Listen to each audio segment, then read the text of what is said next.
Hey everyone, how's it going? Happy Monday. I just got back from TwitchCon. It's not Monday. It's not Monday, it's Tuesday. Just kidding. I'm completely thrown off my days. I just got back from TwitchCon. TwitchCon was in Vegas, and I'm just pretty fucking sleep deprived. Oh, you're not supposed to cuss in the first like couple seconds of your stream, right? Oopsies. Anyways, hi, hello. Let me just do some, let's see, what topic should we cover first today? If you guys see my stream title, today we're gonna talk about Kouri Richins again. We finally got the transcript of the phone call that she had with her brother and her mom as well regarding the walk the dog letter, where she didn't try to direct, other potential witnesses in the upcoming trial to testify on certain things that she wanted them to say. Okay. And then also, I want to talk about the body cam that is out now. I was waiting on this a little bit because there's snippets of the body cam. This is in regards to the Franke case. There's body cam footage of when they were trying to locate the children the day of the arrest. And then lastly, I'm trying to think, what order should we do this? What order should we do this today? And then I also want to just look over the, let's see, the Dr. Bonnie Jacobs exhibit notes. These are from I think this is like her notes with Amber Heard. So I just want to just kind of just go over it on stream. I didn't really read it. I skimmed over it, but I want to just do like a first reaction, read it with you guys. And then maybe later on, I'll do like a video where it just kind of just like covers like parts of it. Maybe, I don't know. We'll see. We'll see how it goes. But hi, how's everyone doing today? Hello, Taxi. Bobby Joe is here. We got Maxell. Nacho's here. Hi, Melissa. How are you doing today? Hello. Hi, Holly. You think Kevin Franke for prison for 2024? I just have reserved feelings for Kevin Franke. I don't know. I'm just waiting to see if there's more stuff that's going to come out. So far, I know that all the stuff that went down during the YouTube era stuff was all kind of like, yeah, that's pretty shitty. Yeah, I don't know why you would do that. Yeah, that's pretty horrible. Like, they did a lot of stuff that were pretty fucking awful in my opinion. But I don't know if they would really. I don't know if it's like, I guess like, I'm trying to think there's another word to say this. There's like child abuse enough, like these are just like horrible ways to like treat your kids and like raise them. But like, I don't know if it's like, it purports to like as bad as like the child abuse that was going on in Jody Hildebrand's roof. So yeah, I don't know. I'm waiting to see if there's more stuff. We'll see what's going on. But if he only participated in what we saw in the YouTube stuff, then like, I seriously doubt he's going to be charged unless there are things that were happening behind the scenes of the YouTube stuff that were horrible, that were way worse than what we initially thought. So we'll see. I don't know. The Kevin Franke thing, I'm kind of just reserving my judgment a little bit. Although I'm just kind of like, I'm iffy about him. I'm iffy, but we'll see. We'll see what happens to him. Hi, love. How are you doing today? Hi, Holly. Hey, guys. Hope everyone is having a blessed day. Love and light. Hello, Paul. Hey, Corgi. Missed so many streams the last month. Tune in, but won't be on chat doing some work in the house. That's completely fine. You are welcome to have me in the background while you are multitasking, cleaning, pooping in the toilet, taking a bath. I don't know what it is you're doing, but yeah, have me in the background. That's fine too. I think people have me in the background while they're working as well. But if you're in an office setting, I don't know, maybe don't put me on speaker because you never know what's going to come out of my mouth and I don't want to get you in trouble. Okay, so you said Kevin Franke hates his daughter because she called the cops when Ruby left her children alone in the house for 5 days. He was a loving father. He'd like commend Sherry for that. Listen, there's a lot of shitty parents out there. I'm not saying Kevin Franke is an amazing parent. I'm not saying that he's like, a dad that I would want, even though I would love to have a dad because I grew up without my dad. But yeah, I don't know. It's just that like, I think there's just a lot of weird shit going on with Kevin Franke and Ruby and Sherry as well. But I don't know. It's just like I get weird vibes, but I'm not going to like cheer for him to like go to jail yet unless something comes out. We'll see. Hi, Slug. Hi, Regina. Lemon Baked. Jim. Oh, yeah, Jim. Have me in the background. Hi, Mac. Hi, Leela. And Taking a Poo. Hi, Atlas Aurora. How are you doing today? I mean, I multitask when I listen to people as well. So those are the three main topics that I wanted to cover today on today's stream. And my brain, usually I feel like my brain is all over the place, kind of scattered, but I think it's going to be a little bit more, it's going to be worse on this stream because we didn't have good sleep in Vegas, just not good sleep whatsoever. And I feel like I'm not even, I don't know, I feel like I'm in a VR stream. I feel like everything just looks kind of unreal right now. But I did get a good night's sleep last night. I just still feel a little bit like, this feels weird. Like, oh God, I just need to go back to being normal. All right. So there was some drama in the whole Genshin community at the moment. Wait, I was watching TikTok before you went live. What's the drama with the Genshin community? Genshin did have their whole ass booth at TwitchCon. There was like a giant booth dedicated to Genshin, but I didn't go there. I didn't stop by or anything. I was like, I'm okay. I'm good. I'm good with the Genshin stuff. I remember there was Genshin drama with the new world or the new area that they released or something. And that was interesting. Agreed, all the evidence should be valued first, but then Kevin should just go behind bars. Lol, just kidding. It's fine. You are entitled to your own opinion. I know a lot of people have a lot of strong feelings towards the Frankies and stuff like that, but I did not watch any of their YouTube videos. I think it was mostly people who probably were really into the 8-passenger stuff. They probably grew up watching it, want to be a part of this family, and then they started realizing there's like weird shitty things happening maybe behind the scenes, and things that were also overtly shown as well on their YouTube videos. And they probably just felt like they're just, I don't know, maybe duped or disappointed. And maybe that's why they have a lot of like strong feelings. And then also additionally, if you're new to the whole 8-passenger stuff, I guess, and you're like listening to the 911 call, that gets to a lot of people too. So I can see why people are like very emotionally charged and stuff like that. But I don't know, I think we just have to be careful sometimes. So guy doesn't like a Tectone take and got mad about Tectone take on something. Most recent thing, a clip showed up the audio of them abusing their brother to the point of crying on stream. How old is the brother? Wait, how old is everyone? How old is the person? How old is the brother? The guy went on his brother's stream and caused his brother to cry. Jesus.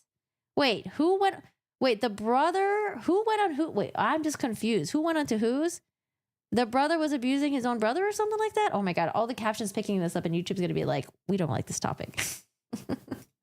All right, but I think where should we start? Should I start with the body cam stuff? Should I start with the Kouri? Maybe we'll start with Kouri Richins. I think we'll start with Kouri Richins.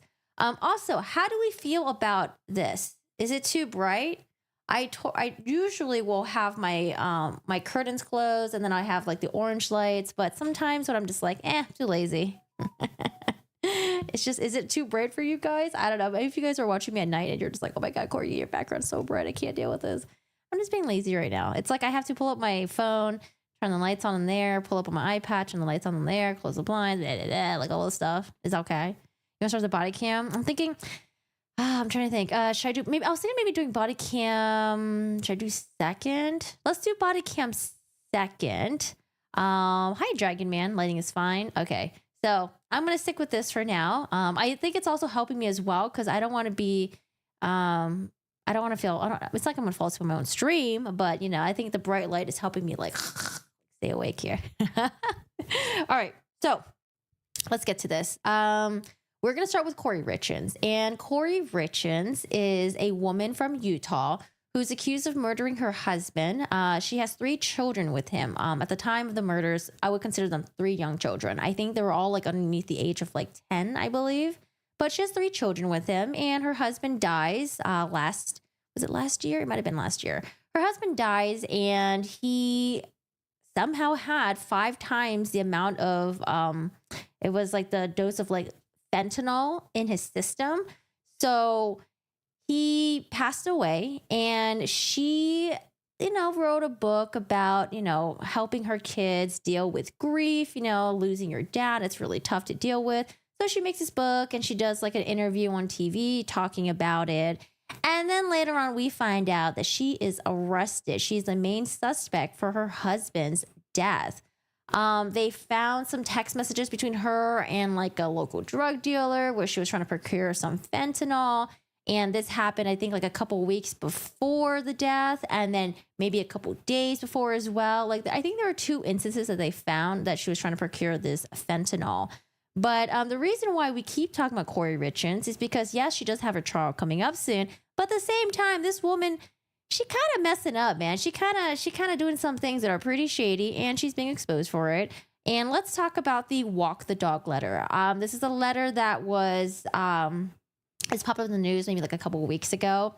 But essentially, she writes this letter, and it's to her mom, and it's basically telling the mom like, hey, tell my brother to say this, this, and this, and this, and that, my husband, would go to Mexico, get drugs. He would plant drugs into my luggage because he didn't want to get caught, blah, blah, blah. But I do want to go over the letter really quickly, and then we'll move on to More bullshit. I don't know. This whole thing is just, it's a mess. She is a mess. And she's trying so hard to cover her tracks. Like I'm trying to give her benefit of the doubt. Like, yeah, she's accused of murder, but like you should always try to give people benefit of the doubt, right? Don't just go on to like the sensational headlines and the stories. Try giving her benefit of the doubt, but I'm really just not seeing it. I'm just smelling a lot of BS. But starting with the walk the dog letter. This is a letter that she's at a prison right now, and the guards went to her cell and they found this, it wasn't a letter, it was like hidden in a book or something like that. And so they open it and they probably turn it over to the state and the prosecutors, and they're probably like, what the hell is this letter? But let's read the letter really quick before I go into more details about it. I'm going to zoom in just in case if you wanted to read with it as well. But if not, I'm just going to read it to you. Let's start off with, I'm not going to read the whole thing. I'm just going to read up to the part where it's pertinent to our next adjacent topic. Okay, so it's called Walk the Dog, but take vague notes so you remember. All right.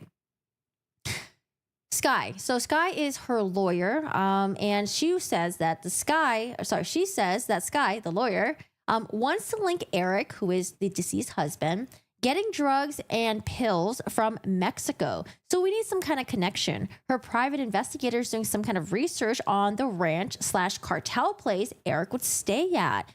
Here is what I'm thinking, but you have to talk to Ronnie. Ronnie is her brother. He would probably have to testify to this, but it's super short, not a lot to it. He would need to tell Sky at the meeting next week. Upon information and belief, in parentheses, just like they say, a year prior to Eric's death, Ronnie was over watching football one Sunday, and Eric and Ronnie were chatting about Eric's Mexico trips.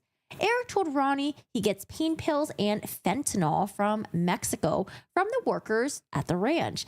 Not to tell me because I would get mad, because I always said there's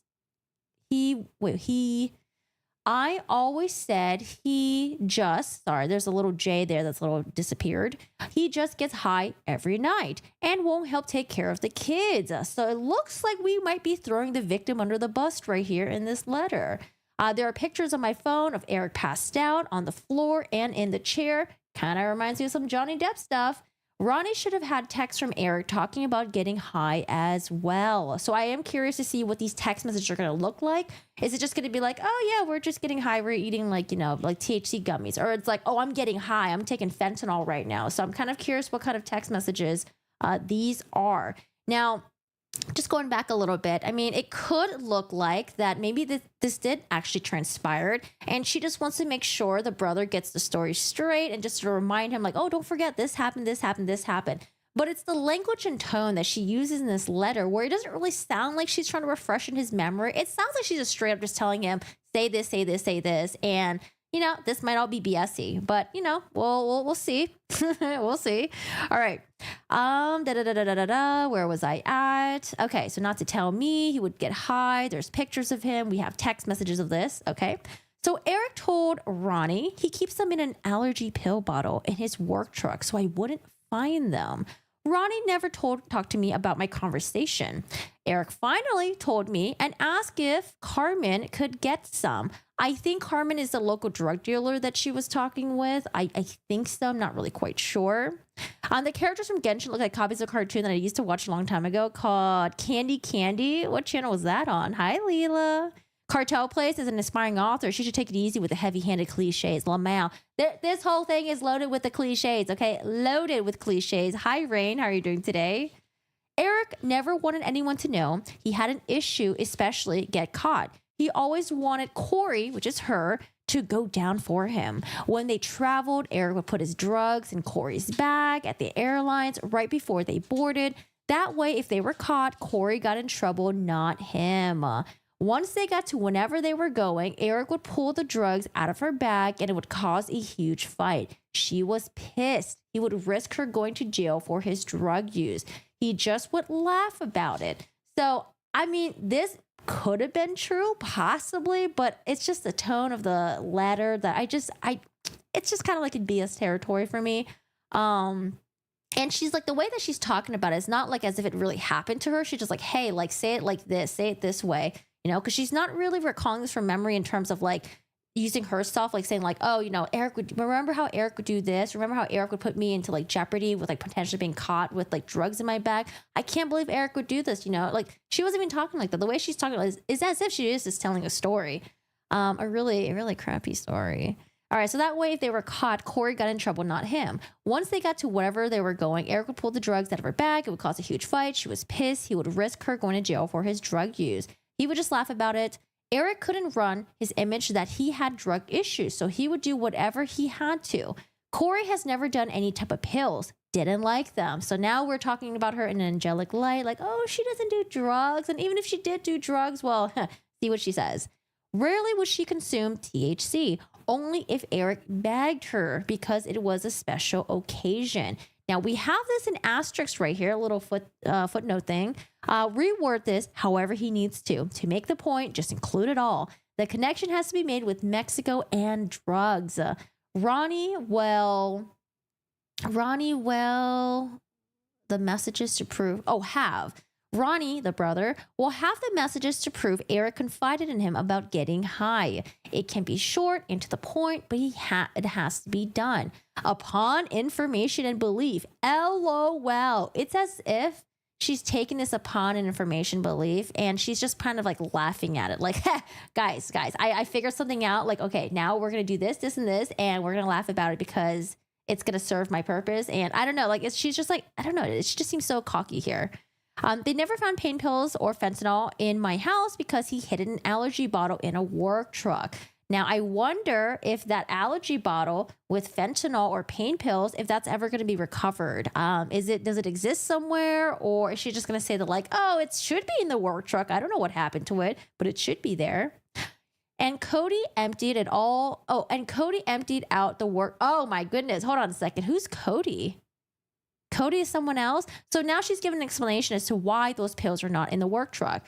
Cody emptied out the work truck within a week, so they were never found. Oh, that's how did she know that? Oh my goodness, that's wow, amazing.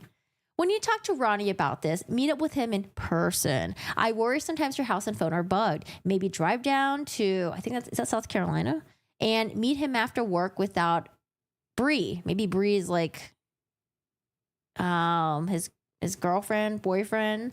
Sky has to make the connection between Eric and Mexico because that makes the most sense in her mind. If it's Ronnie's information and belief about the conversation over football, she can use that as a connection. Tell Ronnie, don't overanalyze it. It was a quick 2-minute conversation. LOL. Here's another LOL.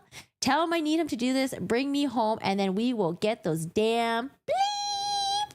So that's Kouri Richins right there in this little segment of the Walk the Dog letter.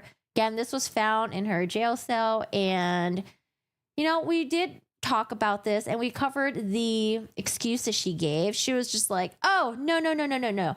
This is just part of a 66-page letter, 66-page story that I've been writing. It's a fictional tale and there's parts of it from my real life. Yes, but most of it's just fictional. It's about me and my dad going to Mexico and procuring drugs and then getting caught and then blah, blah, blah, blah, blah, blah. That was her excuse for it. And it just smelled like BS. Her lawyer was trying to fight and said that like, oh, the prosecutor, by putting this letter in one of their motions, it violates a gag order that they had agreed to a couple months back. And they're trying to get this case, I think, dismissed. So there was a phone call that she had with her, I think it's mainly with her brother, but her mom was there too, where she tries to play it off. And this is the phone call where she was like, it's just a story that I've been writing. It's a fictional tale. Like, I can't believe they're taking it. They're saying that like, I'm trying to, coerce the witnesses, mom and brother, into saying certain things. It's just wild. So I want to talk about this phone call right here. And just shout out to Court TV. Court TV got a hold of the official transcript. And guys, the reason why I think the Kouri Richins trial is going to be really interesting is because whenever you have someone who loves to manipulate other people, someone that loves to lie, shamelessly, those are the type of people that I do find interesting. Like, I dislike them, but I find them very interesting because it's kind of interesting to see the lengths that people will take in order to lie, protect their image, to throw the victims under the bus, just things like that. I think that's why a lot of people had a huge interest in the Depp v. Heard trial as well. It was the lies that were pouring in, the manipulation. She allegedly poisoned him twice before this. I did hear about that. Hi, Linda. Hi, Corgi. Sounds like she's writing another book. Fentanyl was pre-gaming for Kouri. She used it in the drink powder version. She came up with the, maybe it was from his truck to bolster the idea that he had another fentanyl addict playing on the current crisis. A taxi says, when I look at the photos of Kouri Richins, I find it hard to fathom she would do something so evil as poisoning her husband because she looks so innocent and feminine. I feel like an idiot. You never know how people are behind closed doors. But I mean, I don't know. You never know. I sit there and I examine her sitting there when she's at the hearings and stuff like that. And, sometimes she got the little like menacing evil look sometimes. And you can tell she's really into like thought because she's constantly like biting in her lip. That's what I do when I'm like in like thought as well. It's a horrible habit. Got to kick it. But okay, let's talk about the electronic recording. So this is the transcript of it. Maybe at some point they'll release the phone call. I think it'd be really nice to listen to the phone call because you guys remember, what was her name again? Jamie Komorowski. Jamie Komorowski is a woman that I covered a couple months back because she was involved in she was driving under influence. She was like, I think her blood alcohol limit was like 3 times the legal limit. She had a lot of alcohol in her system and she was driving pretty fast on like this, I think 25-mile-per-hour road. And I think she was going like 3 times the speed, I think, if I remember correctly. And she crashes behind a golf cart or into a golf cart. And the golf cart had a bride, a groom, and then some of their family members. The bride was killed almost immediately, I believe.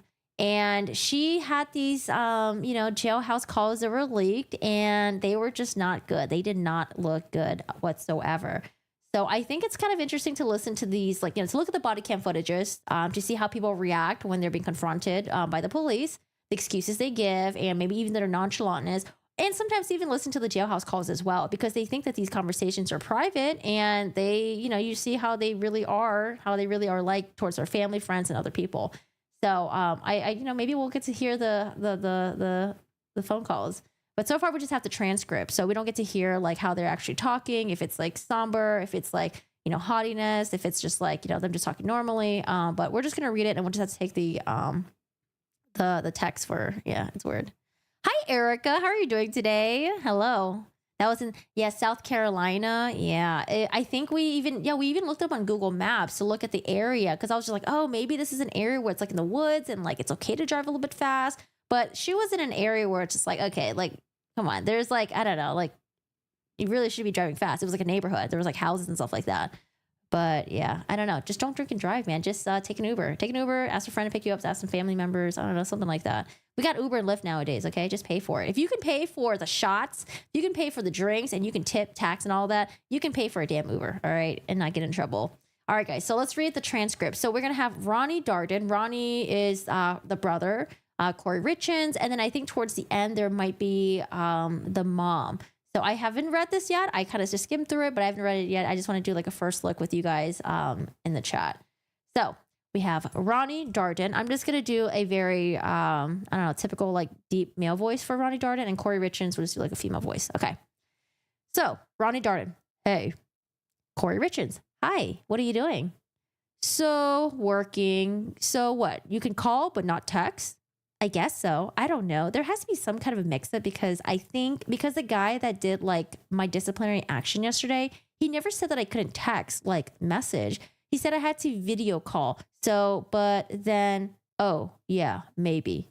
The deputies here are saying, no, he needs, okay. So this is what the sentence says.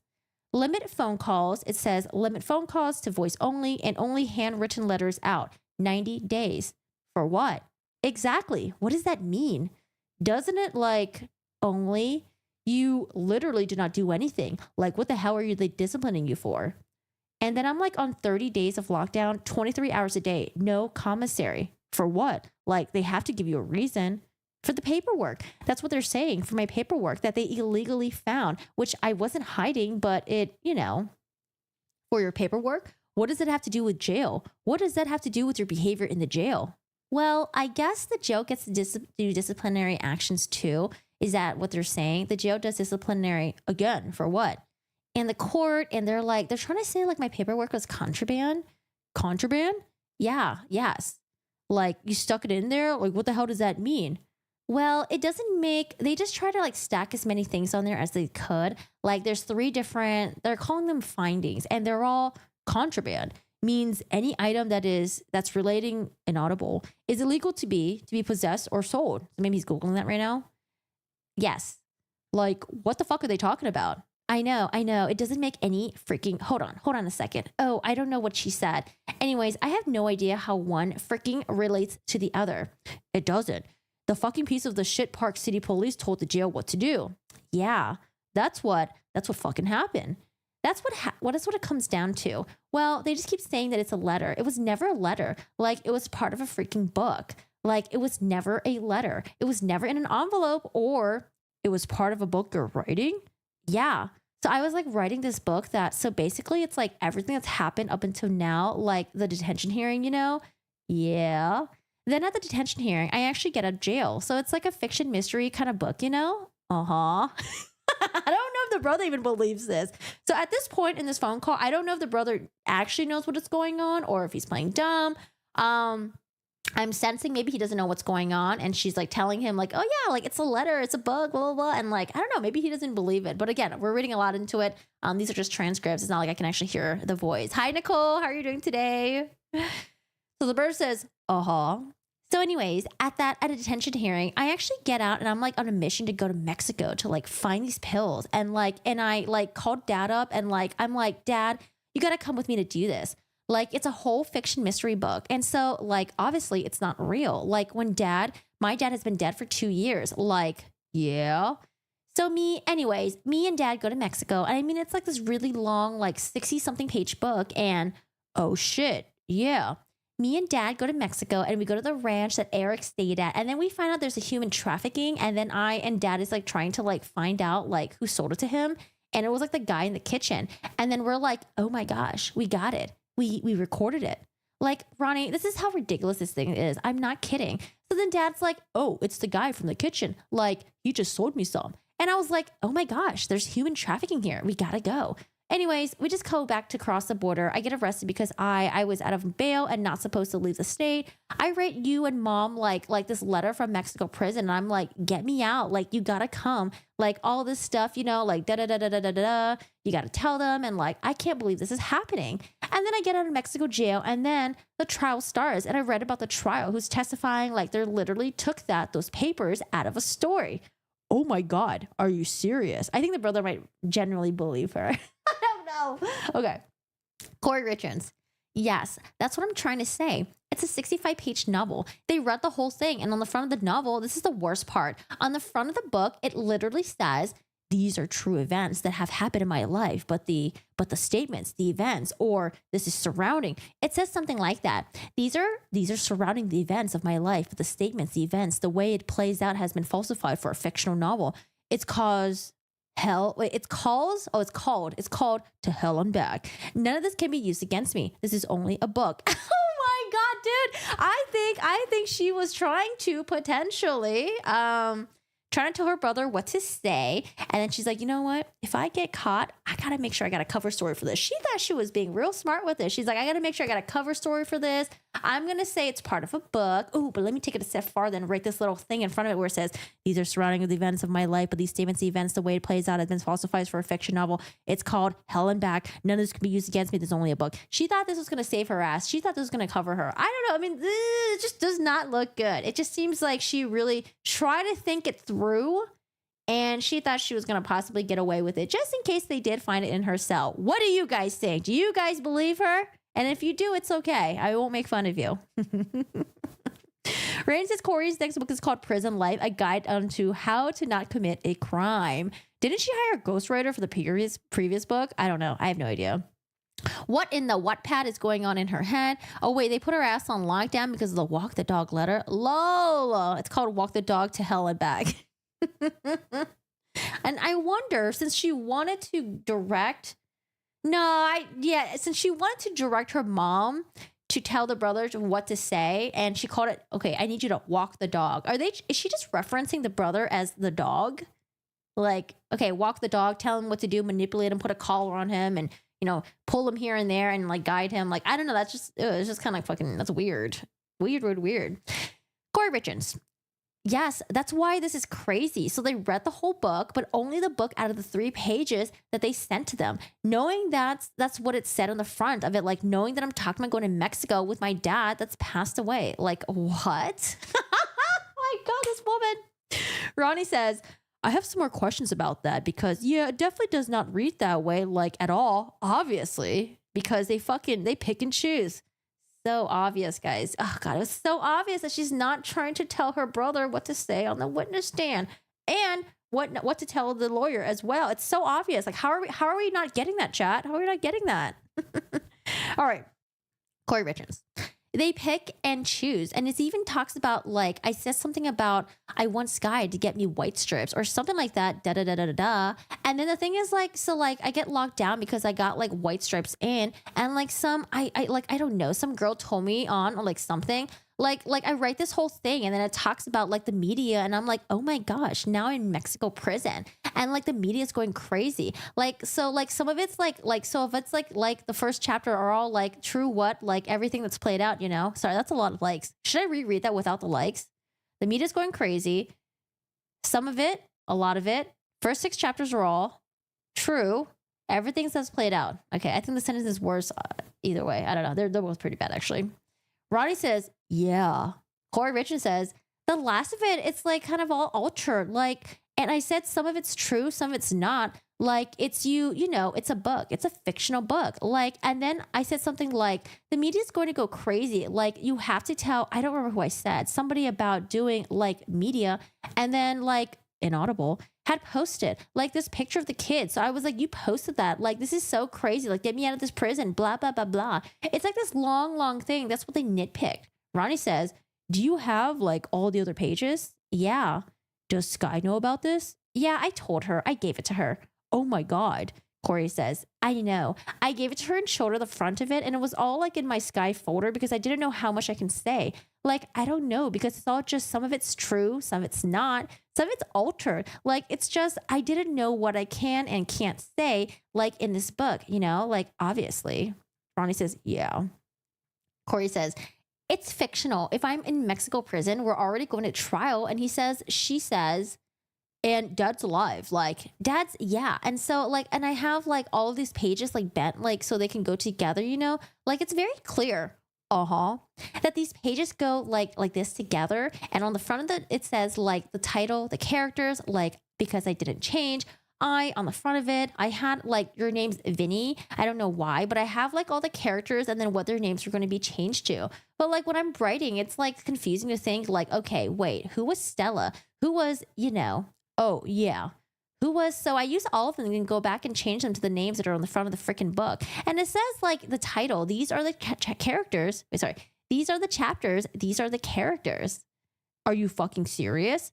Nothing on this can be used against me. Like, this is all mystery fiction book. It's all Inaudible, which makes sense because the girl said that they had checked my cell like 6 times. And one of the times they spent like 2 hours. And I was like, so they were reading through the whole book? Yeah, they knew what the hell they had. Yeah. So they knew that it was a fucking bullshit book. Yeah. And they're like, oh, no, looks like it could be a discriminating.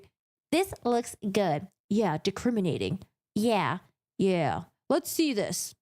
I know. That's why I'm telling you, this is insane. There was never a letter. There was never a letter in the book in an envelope. Like, there was never a letter. Like, what the fuck are you talking about? Does Mom know about this? Yeah, I told her, but she was like halfway listening. And I'm like, Mom, I'm trying to. I wonder if the mom is halfway listening because she just couldn't take the BS anymore.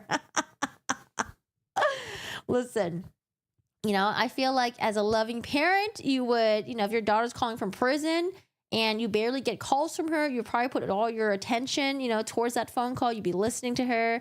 But if the mom was like on a phone call, with the daughters in prison who they barely talked to, and she was only halfway listening, she was probably like, okay, this is just bullshit. Like, I don't know. I'm just guessing. I'm just guessing.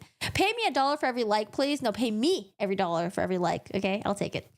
I'm sorry, but a person who uses filler words like a million times, like take a shot every time I say like, Kouri sounds like she got fentanyl from her husband, but crystal meth for herself. Maybe Kouri she reread with Elaine's voice, just a suggestion. No. We can't resurrect Elaine. Hi, Fire. How are you doing today? So Kouri says, yeah, I told her, but she was like halfway listening. And I'm like, Mom, I'm trying to. When did you tell her? A couple days ago. Oh, no, the first day. I think it was the first day when I got locked down. Well, she clearly was not listening because she has not told me that. She wasn't listening to you at all.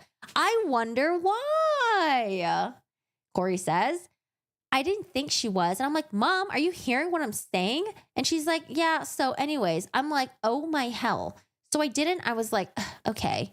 So I don't know if she told DJ. I didn't know if she told you. I didn't know. But Sky has a freaking book. Nope. This is the first time I'm hearing about this.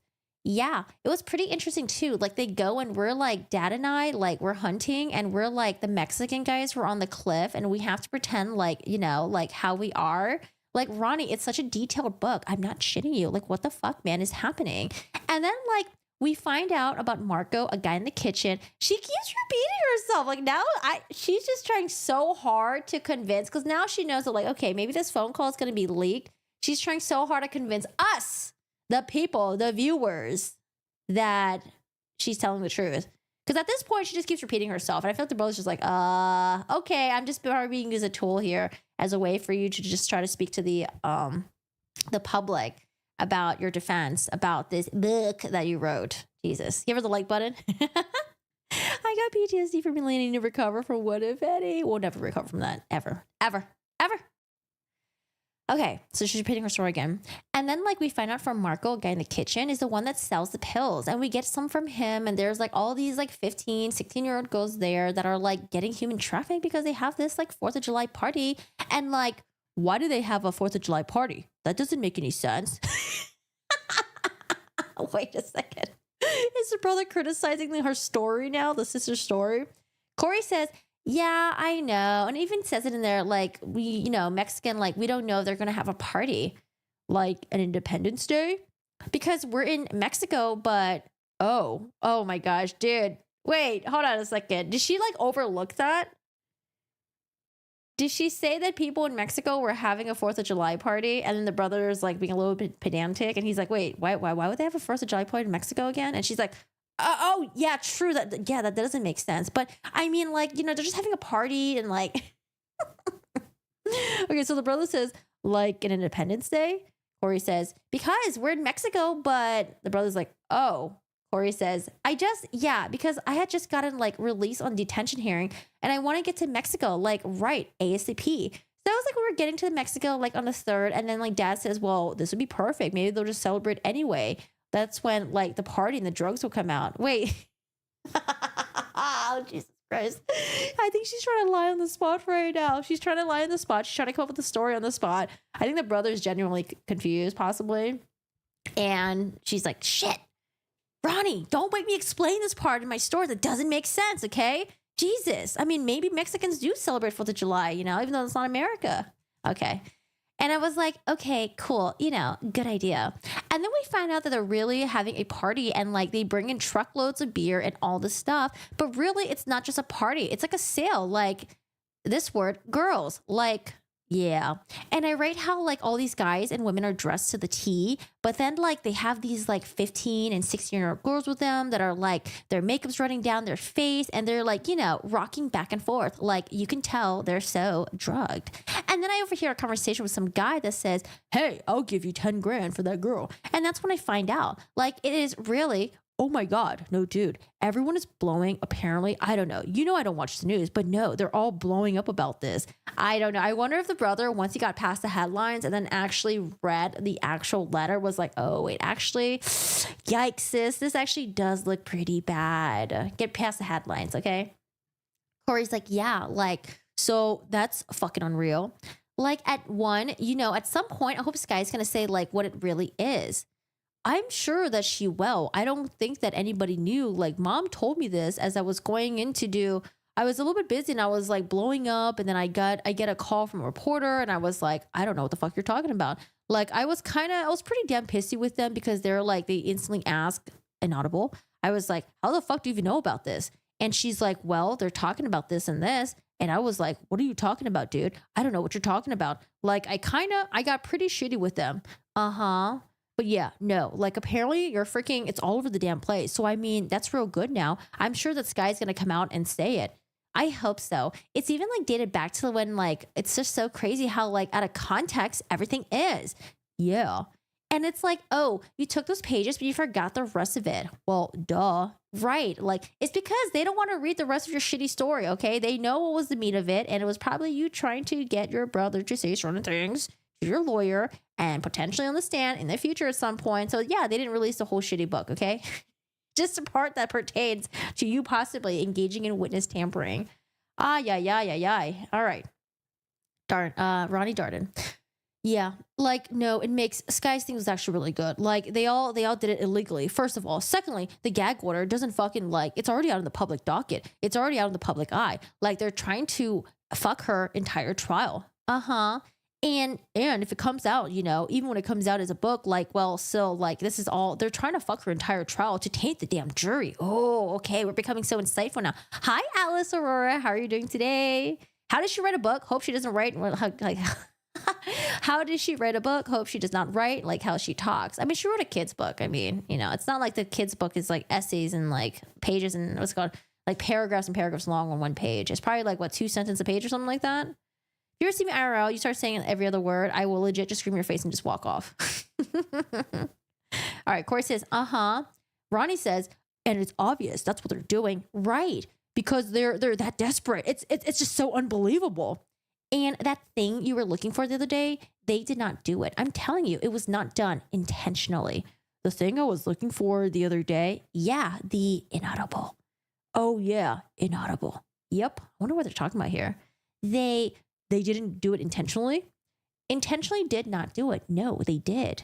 They did intentionally not do it. You just said they did not do it. Yeah.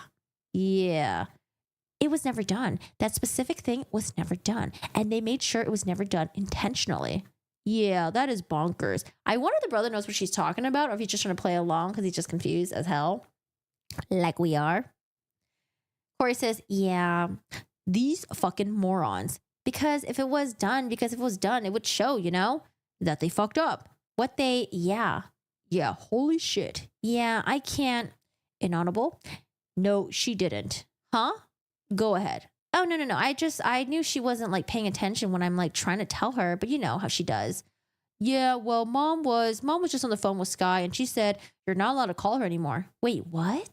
Mom was just on the phone or mom texted Sky just saying, hey, this is what Kouri can't text for 90 days and do this, that, and other, whatever. I just wanted to let you know. I guess Sky told her she can't talk to her on the phone anymore. You on the phone anymore. Inaudible. What? She just barely said that? Yeah. And I was just like, yeah. And I was like, what did she say back to her? And I was like, well, no, think again. She goes, I didn't do anything. But mom did not hear you worth a damn. She definitely was zoning out when you said that. Otherwise, she'd say something if it was still referring to it as a letter. Oh my gosh, it was never a letter. I know, this is fucking inaudible. Well, you will have to explain it to her. I am. I'm going to call her as soon as you get off the phone. Well, it's going to be hang up in a minute, so I just want to check in. Tell her, well, cool. Don't freak out at Sky. I'm not. That's all. I was like, she had like this whole thing she was going to write. I was like, no. Just say nope. Think again. Sky's going to file whatever she wants, but you can't tell a mother not to talk to her daughter. Who else is she going to talk to all day? Yeah, I get it. But like, all right. Well, can you give mom a call? I'll let you know. Okay, I'm going to call her right now. Jesus. Okay, love you. Bye. Love you. Bye. Audio recording concluded. What do you guys think about that? It's just horrible. Just horrible. Jesus. Shameless. I don't believe it's part of a book. But, you know, maybe once the entire book is released, maybe my mind will be changed. I doubt it. We'll see. This is going to the next part right here. Kouri just reading all the likes, like exhausting me. I want a nap now. I'm so sorry. I'm sorry, guys. Doing our best here. Doing our best. She's got that cheap plastic spoon that breaks after like 2 seconds of use. Like, I want a nap now. I'm getting tired too. Wake up, guys. Okay. Let's go to no more reading. Let's watch some body cam footages. We're going to talk about the body cam footages that were released a couple days ago. And Initially, I was going to cover it when it came out, but I think I wanted to wait for the entirety of it to be released, and I didn't realize that it was already released on the YouTubes. So, because I was finding like portions of it and people reacting to it. But let's watch the entire body cam footage. Now, this is a body cam footage from the Ruby Franke, Jodi Hildebrand case that's happening right now. And this is on the day of the arrest. So the police are trying to locate 2 other minor children as well. I believe these might be the teenage daughters, perhaps. So again, 2 of the youngest kids were found at Jodi Hildebrand's. Well, one of them escaped, and that's what prompted a 911 call. And the 2 oldest one, I believe Sherry at that time was definitely already out of the family in college. I'm not really quite sure what the oldest son was doing. I don't know if he's like off doing his own thing, maybe going to college as well. I'm not sure. But I think they're trying to locate the 2 middle children who are teenage girls. So let's watch the body cam footage. And there are some pretty interesting pieces in there because they were trying to locate Ruby Franke's kids. And I think they did get they were finally able to get like a search order in order to go through the house. I think police broke down the house door and tried to find the kids. No one was there. And then they were trying to locate the other 2. And come to find out, it was someone from Connections that was asked by Ruby Franke to come and pick up the children.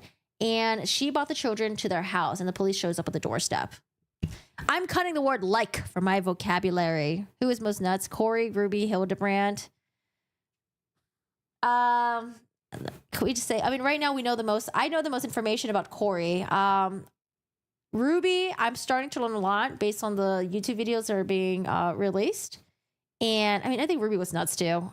Jodi Hildebrand, obviously because of all the interviews from the victims. So we don't have to compare them. We're all crazy. Kouri might be storing some prison soap or something, like who talks like that, like whatever. I'm not joking. I think the reason why Kouri was interjecting a lot of likes in there, because I think people do. Like if you ever record yourself talking, see how many times you say the word like, right? It could be a lot. And then also, I think she was also nervous and she was trying to come up with a story on the spot. Typically, when you're like put on the spot like that, you're going to use more filler words, like, and ums. So for me, I say ums a lot too. But yeah, anyways. Yeah. It's because she wrote a kid's book, okay? She didn't write like a novel or anything like that. It was just a kid's book. Okay, so let's watch the body cam footage. And we have 3 body cam footages and they're not super long. They're about a couple minutes each. We'll start with this one. American Fork Police body cam video. Officers make a phone call to Springview to determine the situation. I have this on max volume and let me know if I need to make it a bit higher. Sorry, no, sorry. I'm talking with these. Wait, hold on. Audio's the wrong one. All right, let's do this. Hi, Madison. How are you doing today? Sorry, no, sorry. I'm talking with DCFS. Okay. We have DCFS here. They're on their way. They're going to come pick right now. Okay. So if you can detain Pam still for a minute, and then they're in DCFS. Oh, so I think at this point, they are in front of Pam's house. Yeah, I think they're in front of Pam's house right now. And again, she is one of the members of Connections, and she was asked by Ruby Franke to come to the... I don't know where the children were initially. Was it like a daycare or something like that? The children were somewhere. Sorry, I said daycare. I think they were... Oh, I can't think of the word right now. They were at like some facility, and she came by and picked the kids up from there. Will be there in just a minute. Okay, can you at least give me a synopsis of what this is in regards to? Yeah. So it seems like these police departments are from like different districts. And so this officer is responding right now and he just wants to know what's going on. Like, hey, like why I'm at this person's house. Why do you want me to detain them? Just give me the lowdown on everything. I'll just have you stand by your truck really quick for right now, sir, okay? I'll come over there in a second. You're coming to this house. I just need you to stand right there for a second. I get you. Just give me 2 seconds, okay? What? So what's going on? Are you there? Yeah, I got someone that rolled up to the driveway behind me, so I just told him to wait. Okay. So what's going on is we got a call from DCFS because St. George PD got a call about 2 kids that were found locked up in a safe and tied up, and it's siblings, and the suspects are the parents.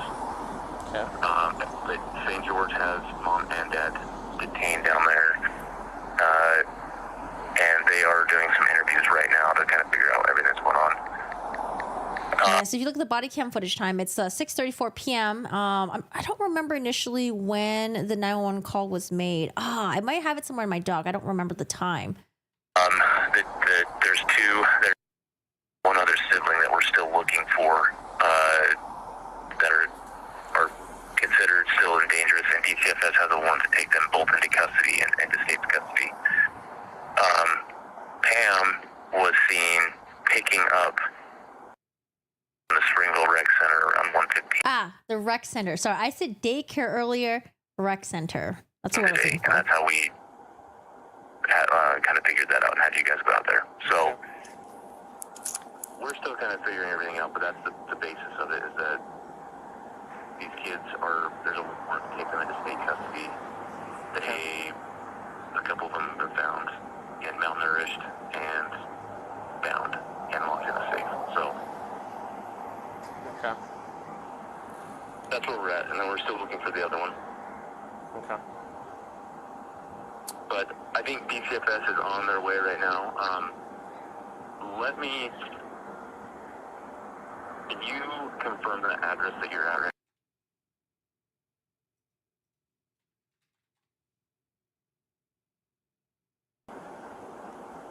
And again, DCFS is Division of Child and Family Services.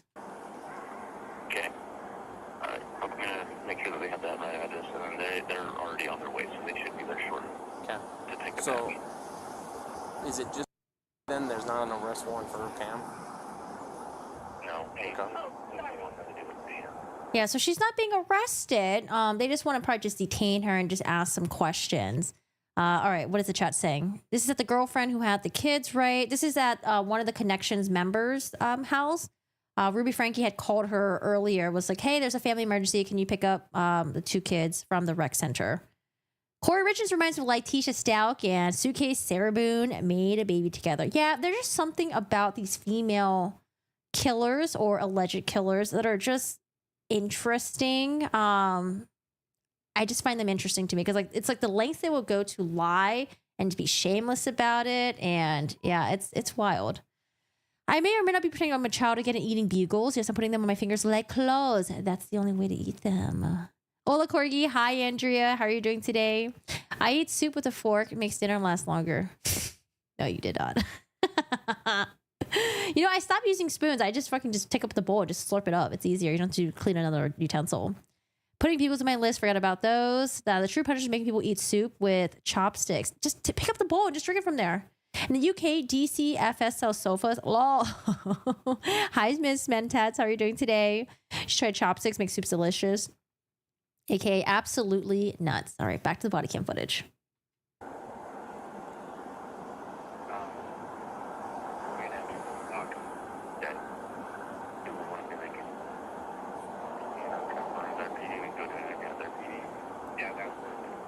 Can you guys transport Pam to your PD? We can send some detectives up there to go interview her. So at this point, they're not really sure what Pam's involvement in all of this is. If she's just a person that was just literally just asked to pick up the children, or, you know, if she's part of this entire child abuse thing as well. Because, you know, it is Ruby Franke that did tell her to pick up the children from the rec center. You're sick in bed. Oh, feel better. No, even if it's chunky, you got to gobble it down, okay? And just choke on it. Depending, we have freaking a couple calls coming out, some disturbances. So, I mean, it's possible, just depending on how long it would be, or I mean, they're pretty cooperative, honestly, so I don't think if they got back, if I let them stay here at the home when DCFS picked it up, I don't think they'll do anything, or leave, if that makes sense. They've been pretty cooperative with you? Yeah, they've been pretty cooperative, more so confused. Okay. Cooperative, confused. Okay. Let me, here, I got my sergeant right by me. He's talking to one of the other students. Give me 1 sec. I do know that Jody Hildebrand's niece, the one that's been doing the interview, Jessie, I believe that she did mention Pam as well, that Pam was around back then when she was enduring her own alleged abuse with her aunt Jody. I think I saw like parts of it, but I didn't listen to the entire thing. I'm trying to remember where I heard about it. It might have been like, I might have watched a news coverage about it that had like clip-its of Jessie's interview mentioning Pam. Okay, so that's the end of that body cam footage. Next, we got American Fork Police body cam footage. Police explain situation of Pam Botcher's husband.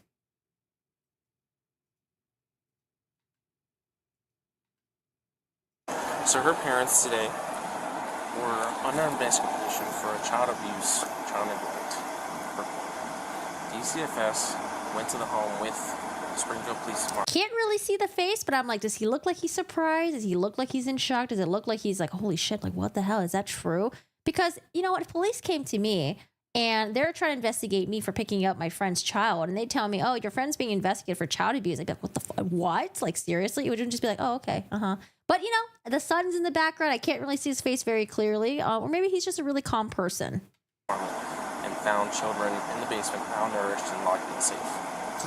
Today. Yeah. Now, what children out? DCFS tried finding all the kids that were involved, and one of them... What did he say? He said today, something about children being out. Also, you're the only one who gets my name right. Oh, how do people pronounce your name? Children in the basement, malnourished and locked in safe. Today. Yeah. Now, what children out? DCFS tried finding all the kids that were involved, and one of them was... We don't know where she's at. Okay. Calls the rec center. The rec center says that Pam picked her up. Unknown if she went willingly or forced. I'm not saying Pam forced her. Oh, that as well. They don't know if the children went, well, sorry, I don't know if you guys can hear the audio. It's a little bit like kind of messed up. The subtitles for sure are a little bit messed up, but they don't know if whether or not the children were like coerced to go with Pam or if they went like willingly. I already told her that, so we don't know. But what DCFS wants to do is they have a warrant to pick her up and take her into state custody because her parents were arrested. Now, her parents were arrested? Yes. So that's why her mom was on her way to St. George. That was the whole thing. It happened in St. George, came up to Springfield got involved, and it's traced all its way back to us somehow. I don't know how you... I know it's like 6:48 p.m., but he looked like he just woke up from a nap. I don't know. He's got like the nap sound, like the nap voice. He's got... I look like he just woke up from like a deep nap or something. Springfield got involved, and it's traced all its way back to us somehow. I don't know how you guys are involved, you and Pam. Pam's her friend, Ruby's friend. Her husband, Kevin, or somebody, I've met him a couple times. I don't even know him. So Pam, since her mom was on the way to this top since her mom was on the way to St. George, then Pam said, I'll pick up the girls and I need some help anyway. And so she said, Ruby said they can come over and help.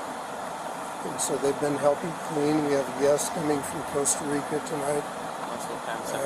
And, you know, they just help clean. They clean floors. They cleaned all kinds of stuff. I don't even know anything. And so that's the reason we're involved with this right now.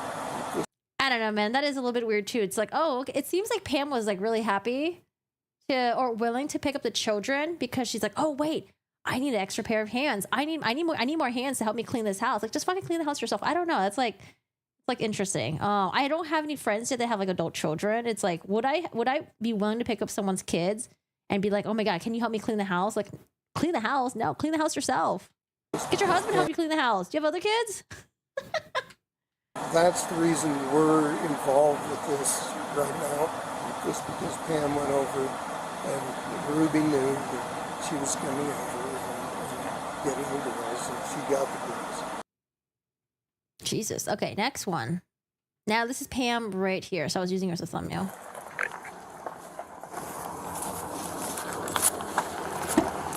Okay.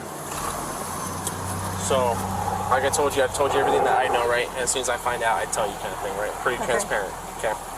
So today, your daughter in St. George was hooked up with DCFS on a possible child abuse, okay? My daughters? Are you sure you have the right daughter, Stacy Crane? Someone from St. George that has their child. No, that's not my daughter. Okay. Well, those officers are on their way up here to talk to you. There's probably just some confusion going on with this police officer because it's basically like a game of telephone. He was just giving like the lowdown and he was just trying to get as much information as he can. So when he's repeating it back, he probably has some parts of it wrong. So she's like really confused. Okay. And talk to her. Okay. And DCFS is on their way as well. Okay. I'm not here to argue the logistics. No, I know. I'm telling you what I know. Yeah, it's just those would be my granddaughters, and those aren't my granddaughters. Those are my friends' daughters. Okay. So your friend's daughters then? Yeah. Okay. Yeah. is Ruby Franke's daughter. Okay. She's a friend of ours. She comes over and helps me every once in a while to do cleaning and stuff. Okay. So this is what happened, okay? Her parents were in the situation of a child abuse allegation. Okay. DCFS made the report and went to the house and found children malnourished and locked in a safe. Okay? In a safe? In a safe. Okay. So now those officers and DCFS have to custody those children, and we're looking for this one. The rec center, when they went to go find her, said that you picked her up. Yeah, I did. So now they are trying to... I wonder if the malnourished part is just kind of like, malnourishment, that happens. I don't know. The safe part, that's what got to her. But I think the officer, again, is relaying information that he probably just, heard incorrectly. To figure out why you picked her up, what you know with her. Is she okay? Did she come here willingly? All that kind of stuff. Okay. Yeah, they can ask her as soon as they come here, we'll be on our way. Okay. Okay, that's why I said you're just detained. You're not placed under arrest just right now until they figure out what's going on with their part. Okay? Okay. So as long as she's not tied up and bound because you I did make her scrub something, I did make her scrub the floor, and they vacuumed and stuff because I have company coming tonight from Costa Rica. Okay. And I also wondered, this is just my curiosity, Pam, were you also participating in this cleaning, or were you on the couch watching TV? Were you also cleaning as well? I don't know. I think it's just weird. I had her scrub the floor, vacuum and stuff like that. But she did it of her own free will. We had lunch. Mm-hmm. Yeah. We went to Rolly's farm and had ice cream. Okay. So you just want what? That's not my case. Okay. DCFS and Springfield Police Department asked me to come here, make contact with you. It's here to detain you until they can ask questions. Okay. Okay? Not an ounce of concern for the kids. They even asked if the kids are okay. Other questions for now until they get here? It's possible maybe there's another interaction that happened that wasn't on body cam where maybe she did ask if the kids are okay. We don't know. Maybe she already asked it earlier. I don't know. But yeah, I think her demeanor though, I think it's just kind of but Here at least? No, I was just scared because I thought it was my daughter. That's not my daughter. My daughter only has little kids. I mean, they shouldn't have any kids that age.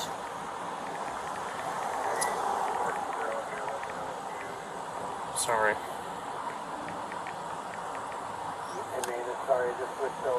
What was your question? Sorry, ask it again. Yeah, I don't know where she is in the hierarchy in the connections thing. Is she a higher up? Is she just a member? I don't know. But I think Jesse Hildebrandt did mention that Pam's been part of this for a very long time. Oh. My sergeant asked if everything was okay, so that's it. Yeah. Any other questions I can answer for you? No, I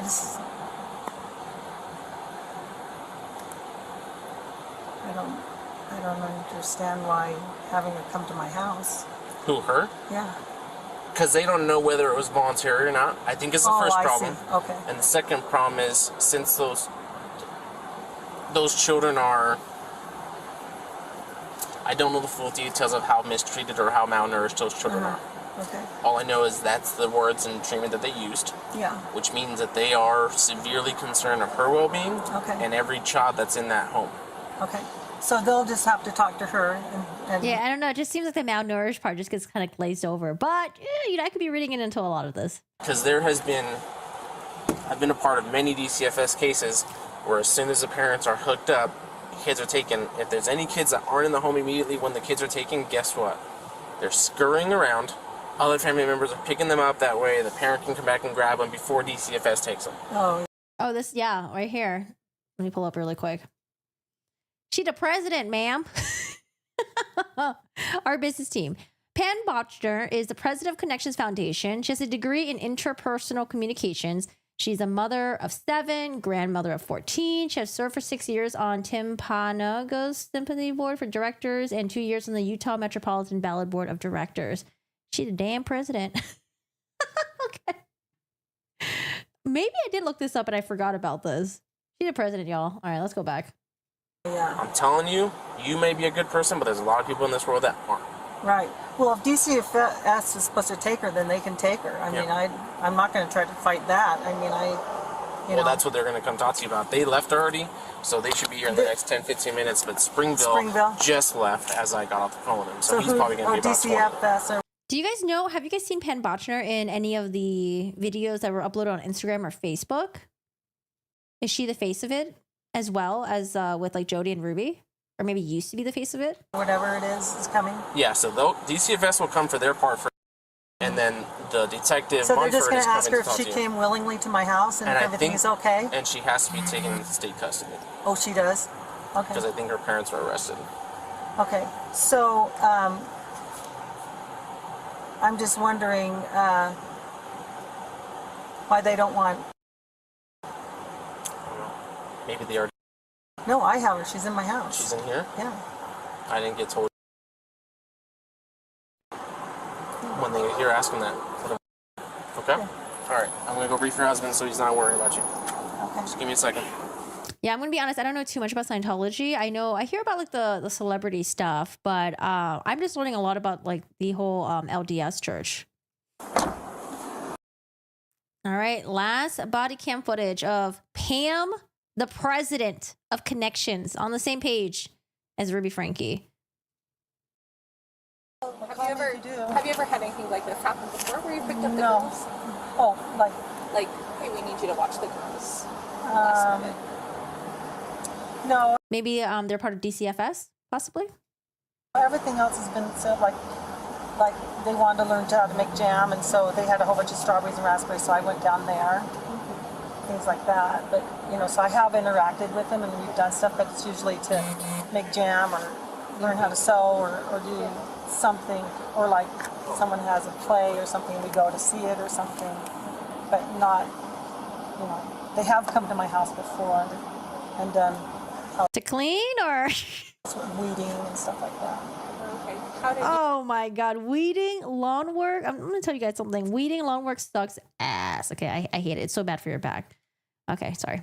And house weeding and stuff like that. Okay. How did you start to know the family? How did you guys meet? The Franke family? Yeah. Through a program called Connections. Okay. It's a kind of a life skills type thing. Okay. So tell me more about like when you first met them through the program, or not really know what the program is. She was a coach. Okay. What type of things do they do with the program? It's like life skills. Like learning how to, it's like be honest, responsible, and humble. Those are those 3 pillars of their program. So when I didn't watch the entirety of the body cam footage. I watched like another news covering of the body cam footage. Maybe it was on Law and Crime or Court TV or something. I don't remember. I think it was Law and Crime, maybe. But when they were covering this and they showed this portion, that's why I just thought Pam was just like some member. Because I was like, okay, she's like, she doesn't seem like she really knows what Connections is. She's asked like, oh, what is Connections? What's your, what's the, what's your relationship with Ruby Franke? Like, it seems like she doesn't really know how to answer it. So that's why I thought she was just like an underling. But as the president, that answer should be flawless. Because, you're probably talking to about it to other people, trying to recruit new members, get people to join your program. Or maybe she just doesn't know how to say it because maybe she's nervous. If we're giving her a benefit of the doubt, maybe she's nervous. Maybe she feels like she's put on the spot.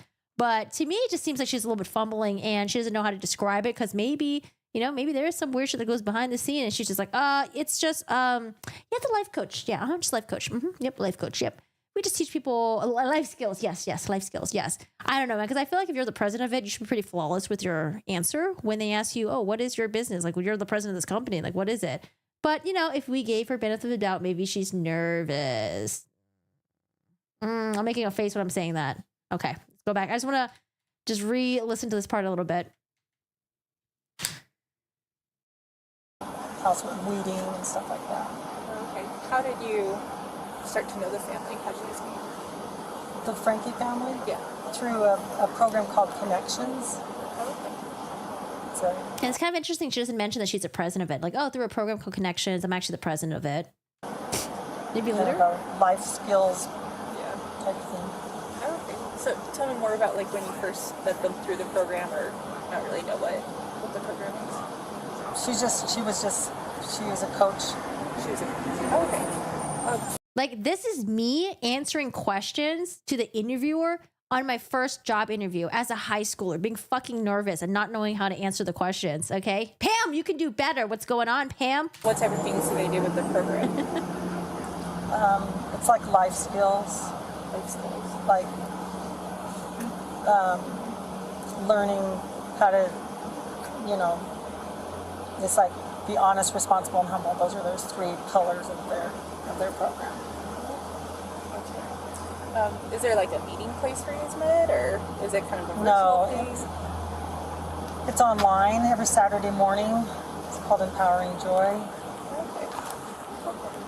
How long have you known? Yeah, like imagine like having a meeting every Saturday morning, trying to get people to be a part of Connections, and then they're like, "What is Connections?" And you're like, "I don't know. It's like it's like a life coach thing. I don't know. It teaches you like life skills. Duh."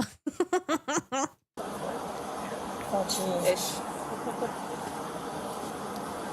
How long have you been part of it? Probably, I don't know. Let's see. I mean, I didn't know her really well because she was in the program, but I didn't really know her. But I've known her probably really well, maybe 3 years.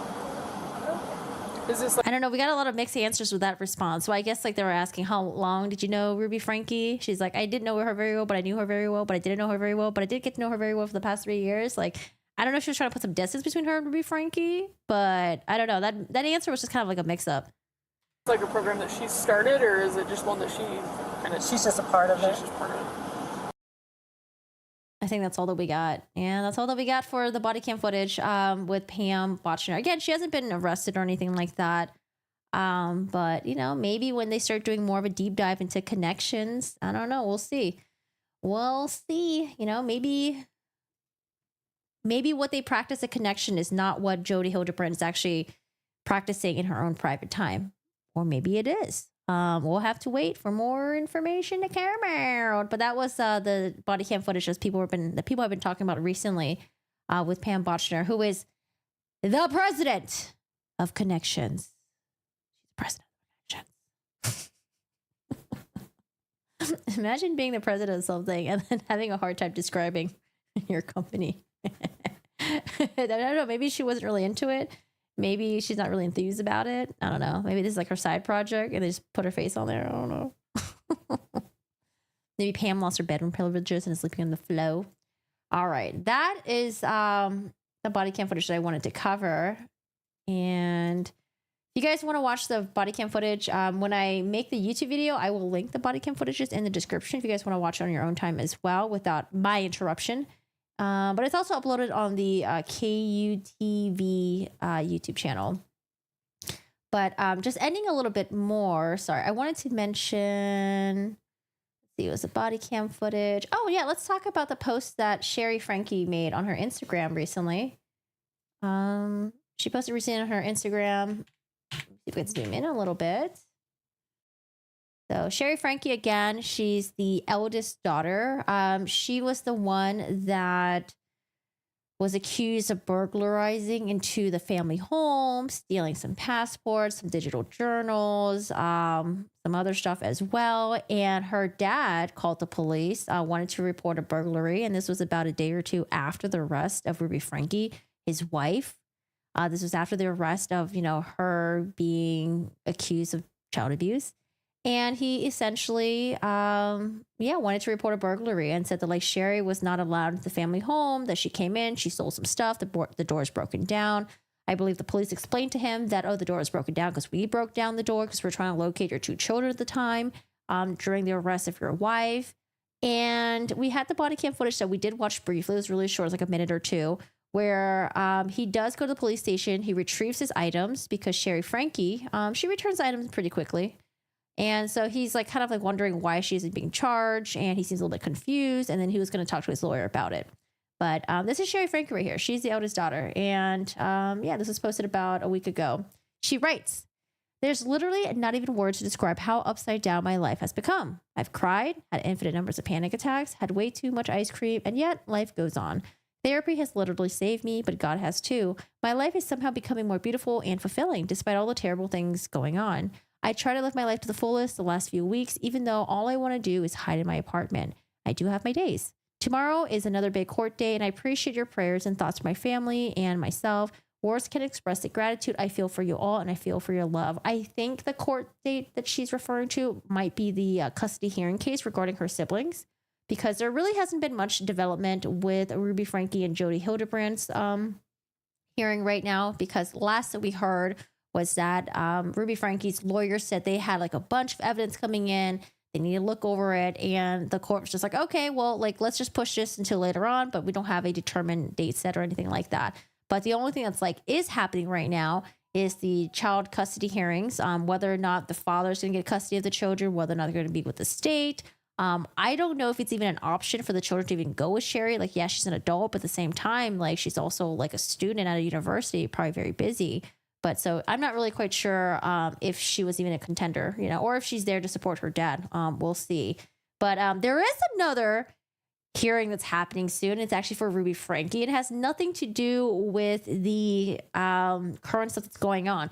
It's actually from a speeding ticket that she got. I don't know if it was like a little bit before the arrest. But yeah, she's going to go to trial or something, or she's going to go to a hearing for a speeding ticket.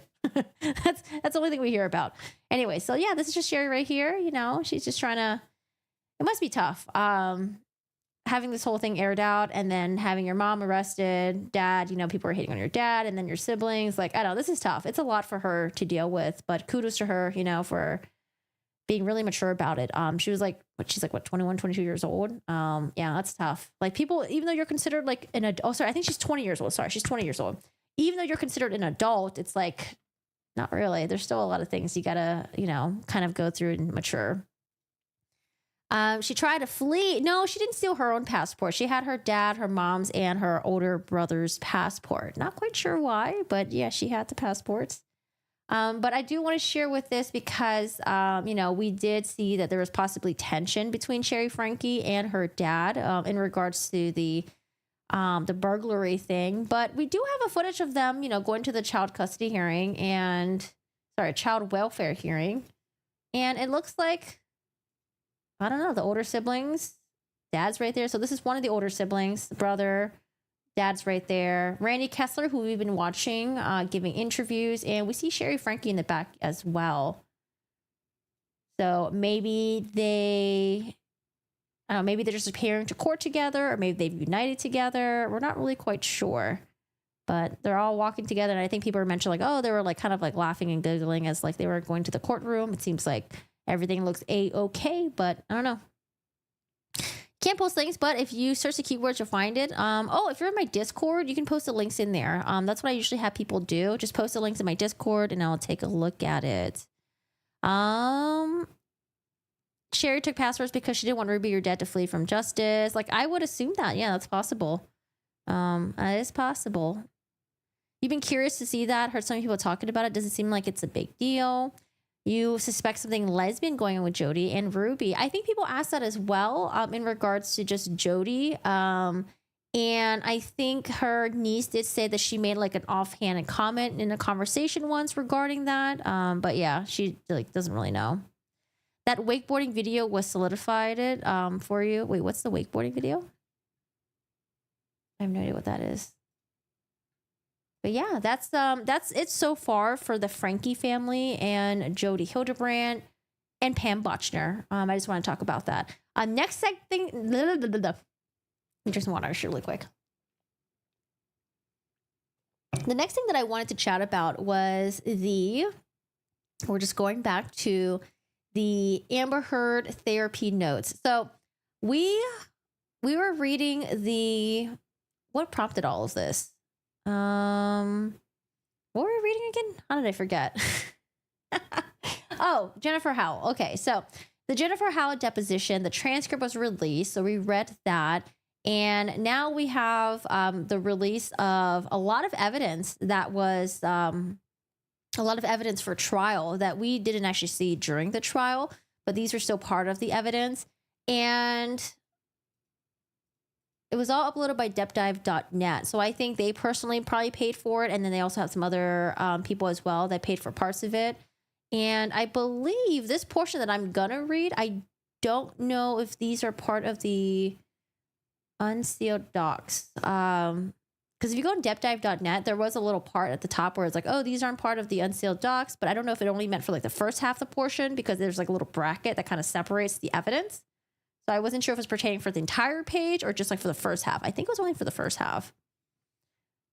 But let's talk about Bonnie Jacobs. Bonnie Jacobs was a therapist for Amber Heard. And I believe she didn't testify live, but they had like parts of her video deposition that they played. This is when Johnny Depp was presenting his case. And they played portions of the deposition video. So I think, you know what? Actually, we might have the transcripts. I think they do have the transcripts of the deposition video. But anyways, I just want to go through the therapist notes because I keep seeing it in like, you know, the headlines, stuff like that, like, oh, the therapy notes and like YouTube videos about it. And initially I was just kind of like, I'm too lazy to go through it. But, you know, I'm kind of curious now since there's been so many other people covering it. And yeah, I don't know. I'm just curiosity, I guess. But I haven't read through it yet. I wanted to do a first react with you guys.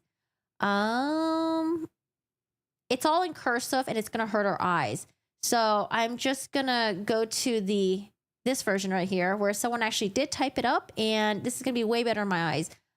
I was gonna read the cursive version, but I'm just gonna rely that this is transcribed correctly. But yeah, I do want to read this. This is therapy notes with Amber Heard.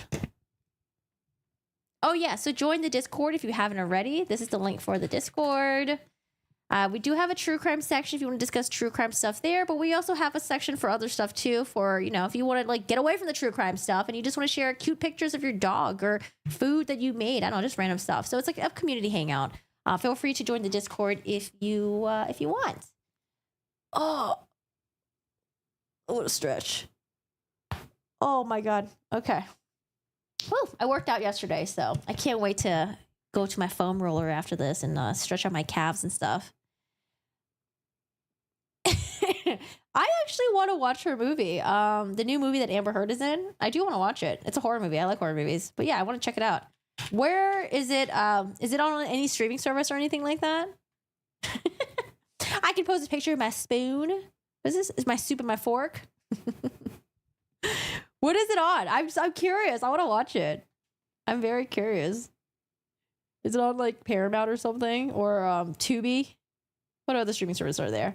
All right, so yeah, I'm gonna read this part. Again, this is from Bonnie Jacobs, who is Amber Heard's therapist at the time, and this dates way back to October 17th, 2011. I don't know if these therapy notes were the ones that I could have sworn like Amber Heard and her team fought to have these therapy notes released, because, you know, for some, you know, they're gonna say that like, oh, you know, this shows that Amber Heard has been dealing with Johnny's abuse for a long time, and that Amber was the one who was the victim, not Johnny. So I don't know if these might be the therapy notes that they were talking about. I know that there's this one, and there's literally like another one that's in cursive, but I don't know if we're gonna get to that. Additional exhibits, I think. Therapy. Yeah, there's a lot of this right here. I'll post a picture of my pet rock called Rocky. Do it. Look at the trash can. You can find the movie at the bottom. Discord link is not working. What are you on? Are you on your phone or are you on your computer? Should work.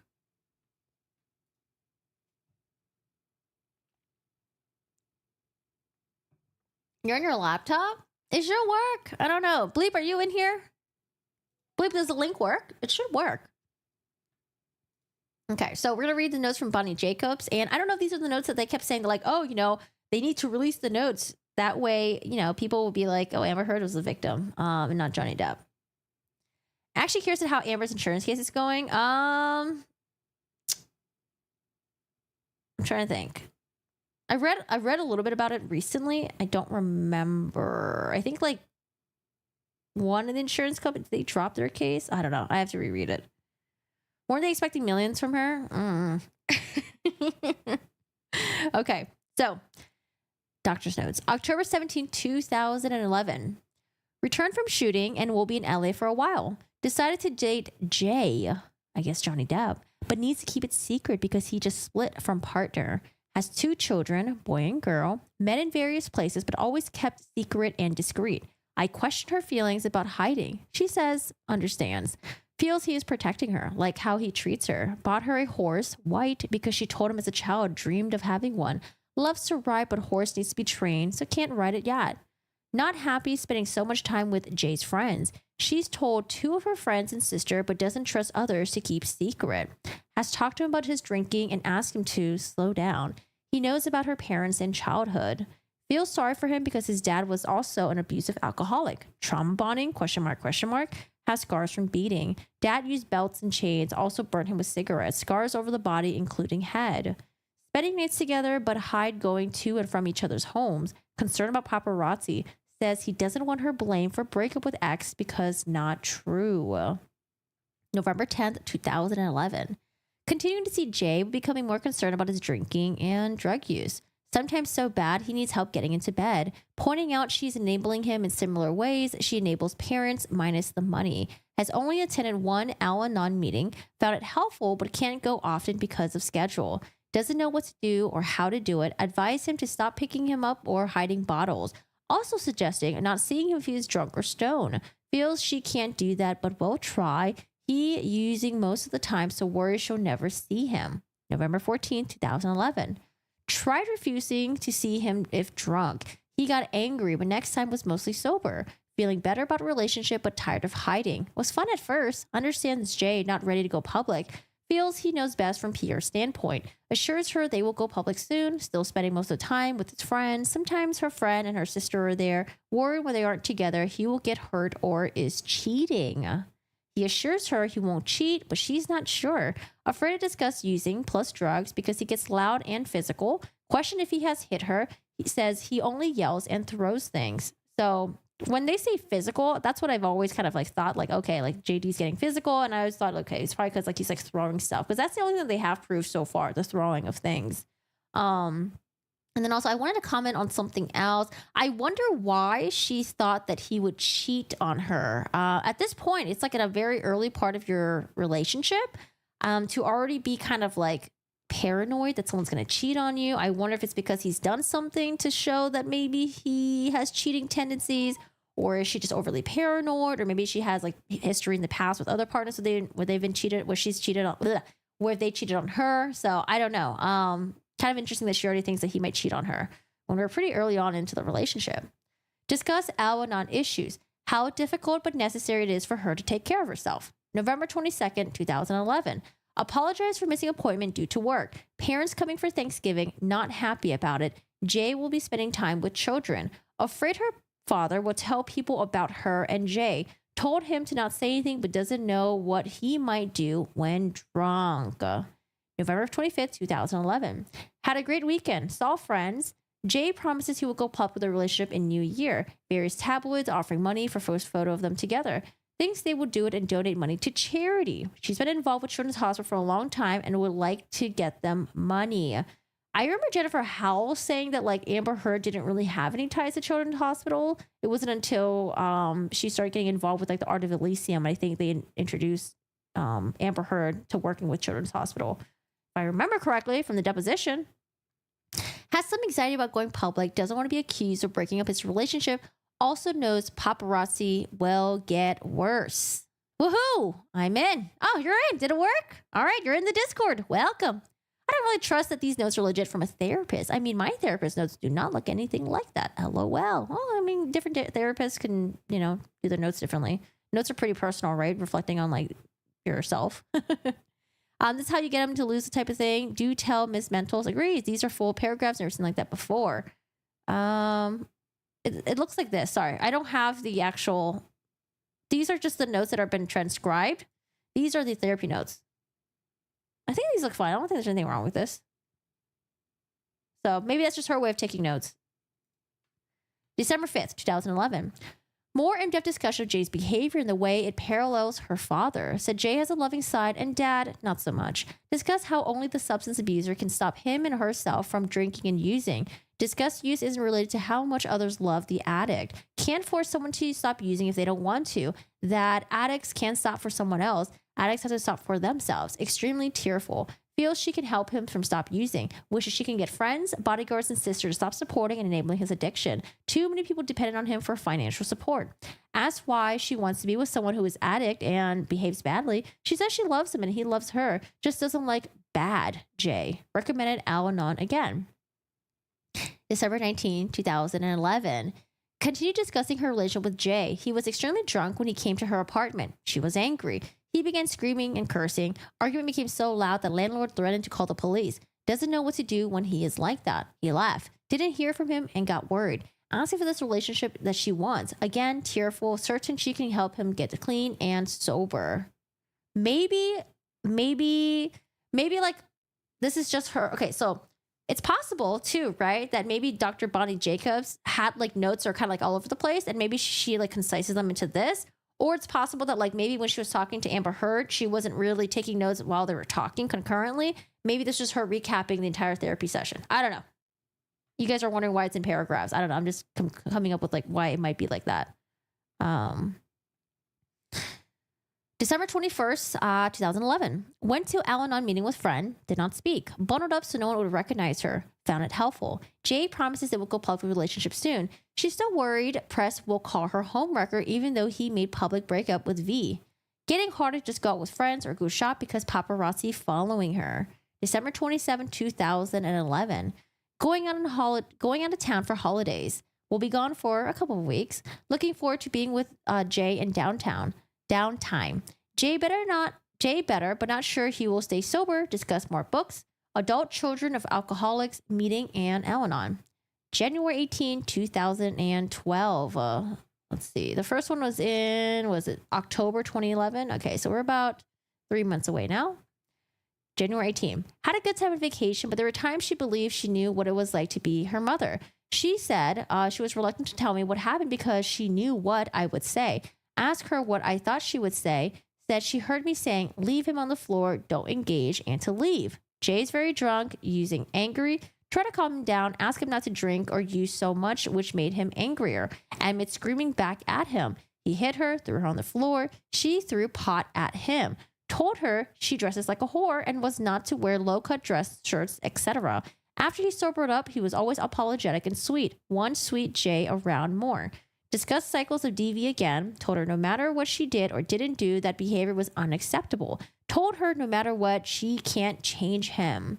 I just wonder why she didn't remember this time. Because, like, remember how they were going through all the incidents and she had, like, the details of them? But it wasn't until later on she was like, oh, actually, I went through my therapy notes and I completely forgot that this happened. But I don't know. Maybe memory does. Maybe that could happen, right? Maybe you could forget. February 2nd, 2012. Extremely busy getting ready for work. Getting to know Jay's children better. Closest with son.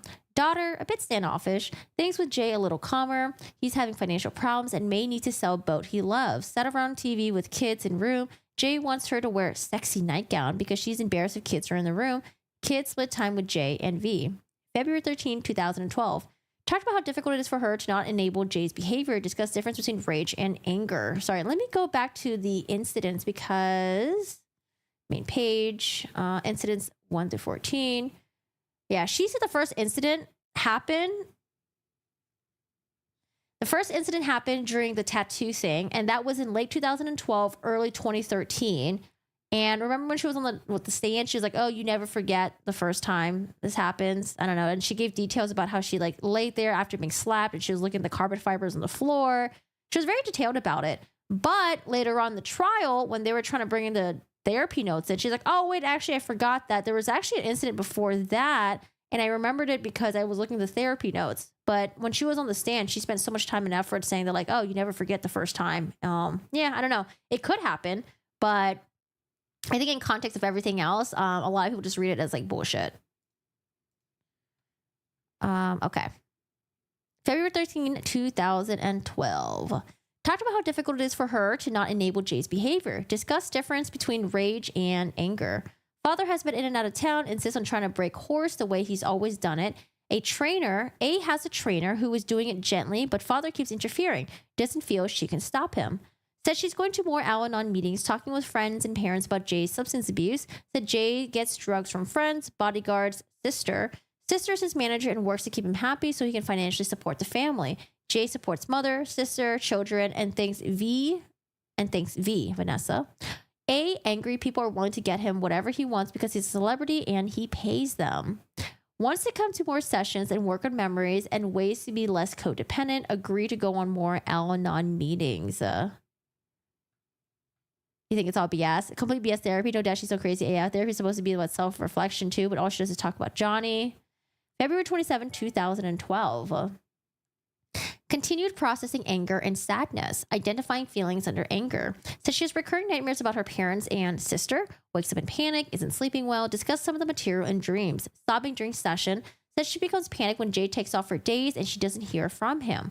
Jay's sister said he does that on occasion, believe he goes on benders and may get hurt, pretty sure he's cheating on her when he does that. March 1st, 2012, no-show, car trouble. March 5th, 2012.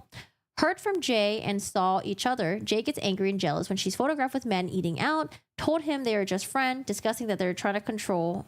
Discussed that trying to control is DV behavior. March 9, 2012. Afraid father's going to slip and tell people about her and Jay. Father drinks and talks a lot. Like, wait, so at this point, are they not public yet with their relationship? I guess not. I wonder if her not going public with a relationship, if that just builds up. I mean, it probably does, right? It probably makes her more like angry towards Johnny and creates more anxiety in their relationship. Afraid father's going to slip and tell people about her and Jay. Father drinks and talks a lot to look like he's important. Concerned he will tell one of his drinking and drugging buddies that they would press Jay. They will press. Jay says they would go public soon. She found some of the ways they sneak around funny, but tired of it. Jay says he'll drink and use less, but doesn't last long. A gets fearful later at night because he gets drunker then. March 12th. Having nightmares about childhood and being chased, trouble sleeping, has been exercising, but still can't fall or stay asleep. Discuss and process dreams. Discuss some of this as being triggered by Jay being similar to dad. Loss of agency. Discuss a way to calm herself at night and works on changing dreams by visualizing something happy and pleasant as she falls asleep. Very tearful. It just feels like a record that was needed for court. It just seems like odd that all the therapy notes pertain to JD's behavior, alcohol, and etc. Oh, so you guys think that like it seems like this is something they just like scruffed up. But then we would have to believe that Bonnie Jacobs is like complicit to this, right? That she's also like, you know, acting in bad faith and she's not being professional about her job. See, like that part, I don't know if that part I can believe without evidence, but I get what you guys are saying. That it seems like this was just like kind of like written quickly to create a record to show that like, oh, hey, look, back in 2012, JD was this bad. Yeah, I get what you guys are saying.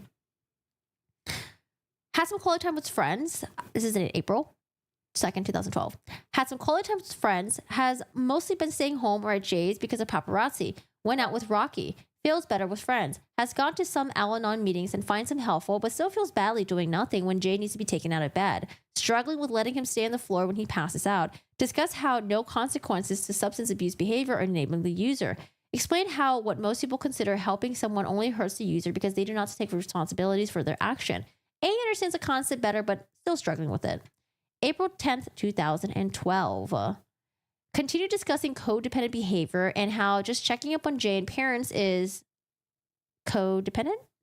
Afraid when she doesn't hear from him, he's hurt or wants to break up. Told her this is his controlling behavior to keep her hooked in. Says she loves him, doesn't understand how it's controlling. Discuss more. He becomes enraged because she nags about him, about drinking and drugging. Stays out of his friends, doesn't really get in until early morning. He's missed a number of work meetings and call times because he's too messed up to get there.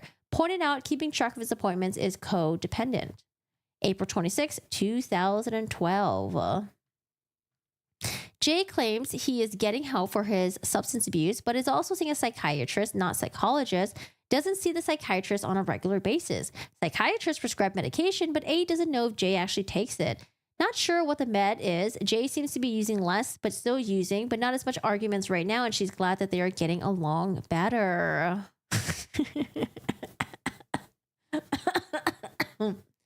She was paid by AHT. What was her prompt? Question mark. Please outline the things that pertain to the case.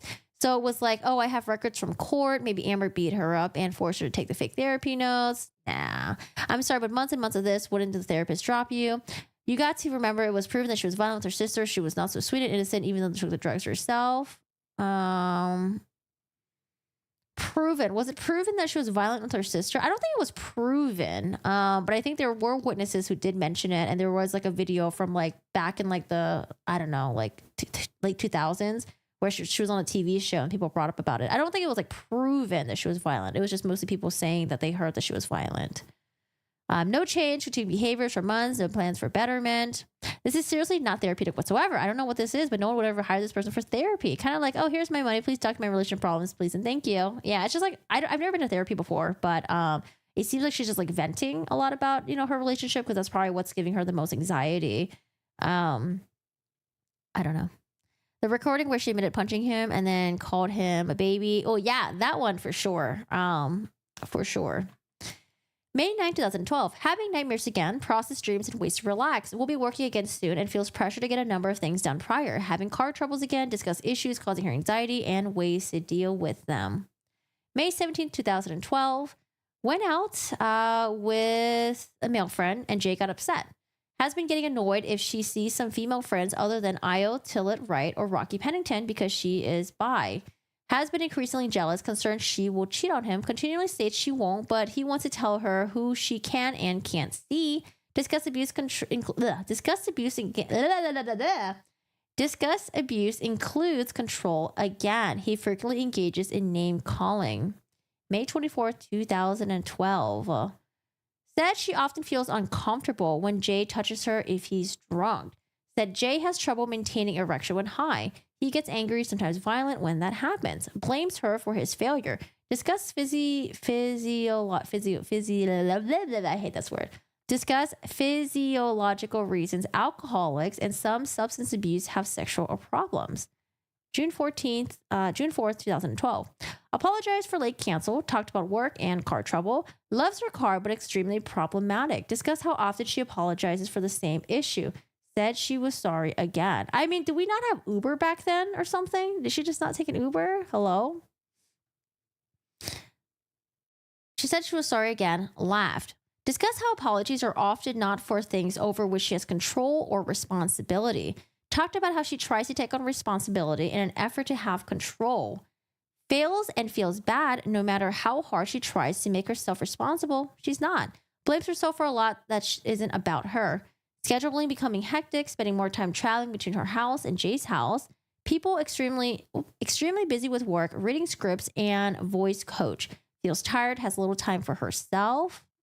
It astounds me how many people have never been to therapy, don't understand therapy notes and therapeutic responsibilities, the level of adoration for a drug pirate, right? Like, even if you had an abusive partner, this is not what the notes would say. This is completely not therapy.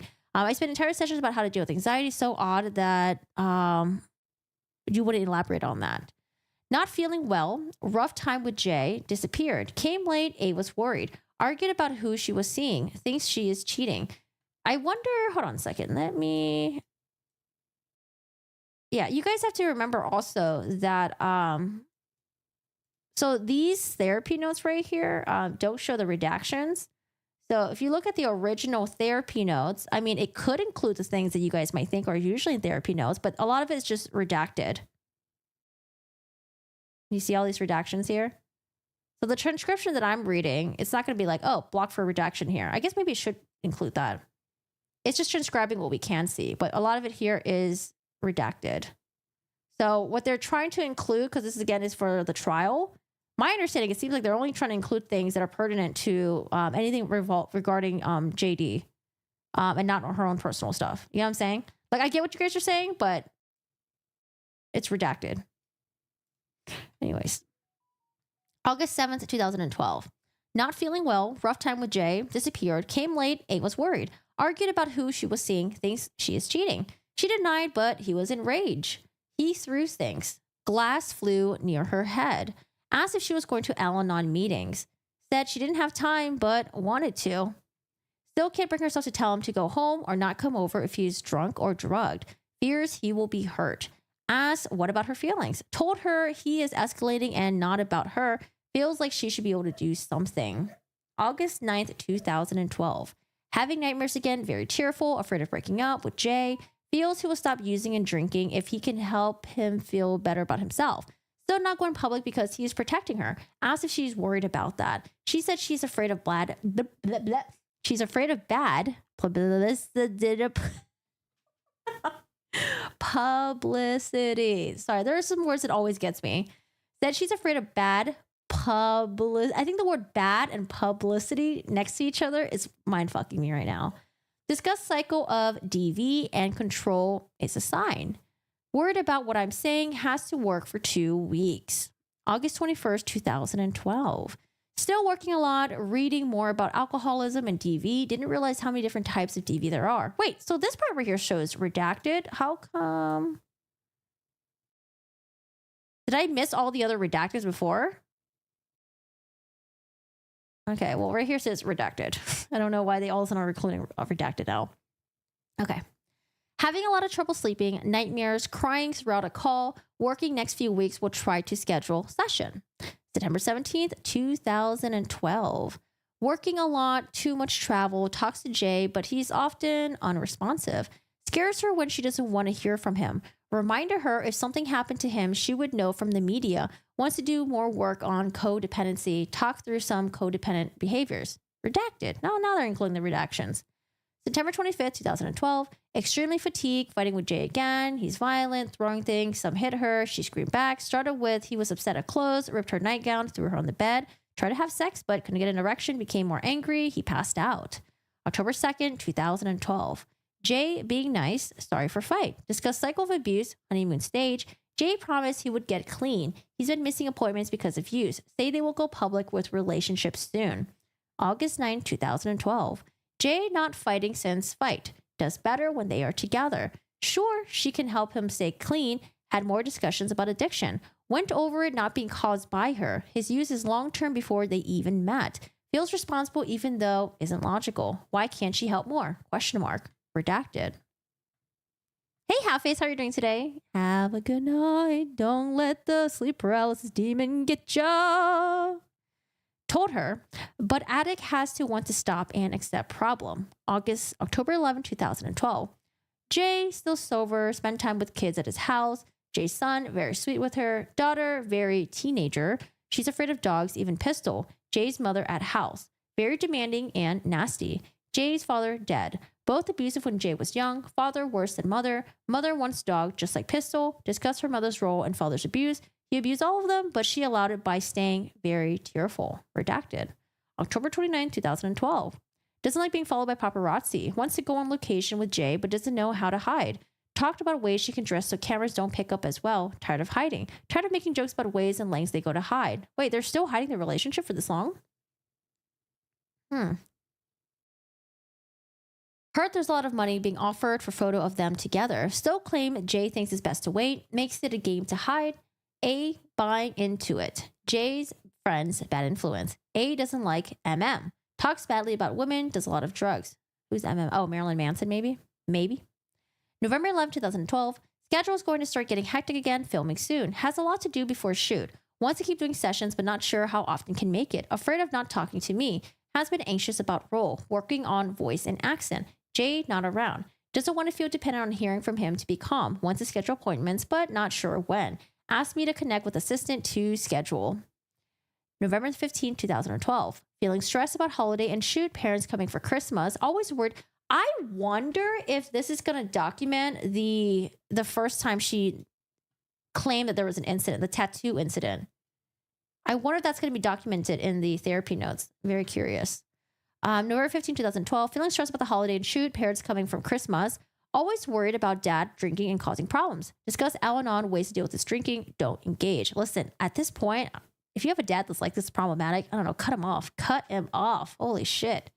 Don't engage. Has trouble doing that when he verbally attacks sister and mother. Jay winds up drinking with dad. Father, misogynist, says horrible things about how women should be treated to Jay. Sometimes Jay becomes verbally and sexually abusive after spending time with father. Has thrown her on bed and had angry sex. If he's drunk, can't perform, gets angrier. Blames her for impotence. She feels responsible. Discussed addicts not taking responsibility for their actions, blaming others so they don't need to own their behavior. What will be interesting would be if she had like text messages backing this up. Like if she was like discussing this with like her friends or family, maybe she wasn't because she was ashamed. But like this right here, all this could be believable if she had evidence to back it up. But the fact that like, I don't know, man, it's really hard to believe Amber Heard's evidence because she's lied so many times. And then we have text messages where even after the TRO thing happened, even after like her breakup with Elon Musk, there was like text messages where she was trying to keep in touch with Johnny Depp. Like she was like, oh, I miss him. Or like, oh, I want to text him. And I don't know. There's just a lot of things that just didn't go her way. And then the lying thing just really, really does not help. Like, I don't know. Oh, yeah. There's just a lot, you know. November 28, 2012. Continued discussing addict behavior that she didn't cause and therefore can't fix the problem. Talked about going to couples therapy. Jay says he's a psychiatrist and maybe they can see him. A doesn't think he sees a psychiatrist very often. Not sure if he gets pills from them. Thinks psychiatrist is another yes man because Jay is rich and famous. Told her to ask if he would be willing to see an independent third party for therapy. December 20th, 2012. Extremely concerned about sister and parents. Will be spending holidays with them. Jay's fam and kids. Jay got drunk, passed on the couch, left him there and went to bed. Felt proud of herself for not trying to make it okay for him, but bad at the same time. Discussed change is difficult. Nothing changes if she always does the same thing. No consequences means nothing changes. Yeah, I also just wonder why you want to get the authorities involved or something. I don't know. I think it was mentioned in the earlier notes though that she was trying to get her to like, you know, like, oh, why would you want to be with someone like this? Like, why would you want to be in this relationship? And maybe Amber Heard didn't respond well to that. Maybe that's why she didn't mention it as much. I don't know.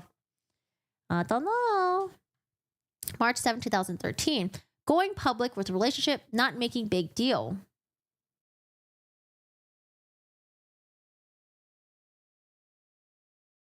Wait, I just had like a... Holy shit, my memory. Did I read this one already? I think I did. Let me just read it again. December 20th, 2013. I don't think I read this yet, right? I don't think I did. Okay. Extremely concerned about sister and parents. Will be spending holiday with them. Jay's fam and kids. Jay got drunk, passed on the couch, left him there, went to bed. Felt proud of herself for not trying to make it okay for him, but bad at the same time. Discuss changes is difficult. Nothing changes if she always does the same thing. No consequences mean nothing changes. You know what? I must have read this, but I was thinking about something else in my head. Sometimes that happens. And I'm like, wait, did I read this? All right. March 7, 2013. So about a year and a half-ish. Going public with relationship, not making big deal. Feels relieved, doesn't need to sneak around anymore. Jay's drinking and drugging again. Went to Rolling Stones concert and didn't ask her. Felt very hurt that would he leave her without knowing she loves the Stones. Kept asking why he would do that. Feels uncared for and unloved when he does those things. Feels punished for complaining about his using. Discussed addiction and DV, emotional abuse, and control. Says she understands codependency, but is having trouble getting the issue in her heart. Sure, she can change him. Still distraught by Jay's behavior. Tablets saying he broke up with V to be with A. Saying A broke up with T to be with J. Trying to understand why they make things up and who reads it. People are saying vicious things about her. Hurt her feelings because they don't know her. Discussing putting up better boundaries and going on offense. Says never very good ignoring people or defending herself. Jay says ignore, but she wants people to know the truth. Studios protect Jay, but not her. Word of Jay's drunkenness and drugs hardly ever make tabloids. No one knows how many times he has thrown things at her and other people or shown up late to call times because of drugs and alcohol. But why would she want this to make the tabloids if she was like so in love with him? All right, March 18, 2013. Mom telling her to not be so hard on Jay, to go along more. Got angry with her because of what happened since mom did that with dad. Asked why she was with Jay given his behavior. Says she loves him and feels if things were more stable between them, he would get better. Checked to determine if abuse was ever directed at children. A said not that she ever saw. Said children were usually not present when Jay hit or belittled her. Amber stated, question mark. He threw her against the wall and threatened to kill her while they were at her apartment. Landlord called police but told them everything was fine, pointing out her behavior as paralleling her mom's and she can't, quotation marks, fix Jay. Going to be working a lot soon, having a lot of public appearances and shooting more shorter films. Also ad campaign shoot, having hair issues because of dying.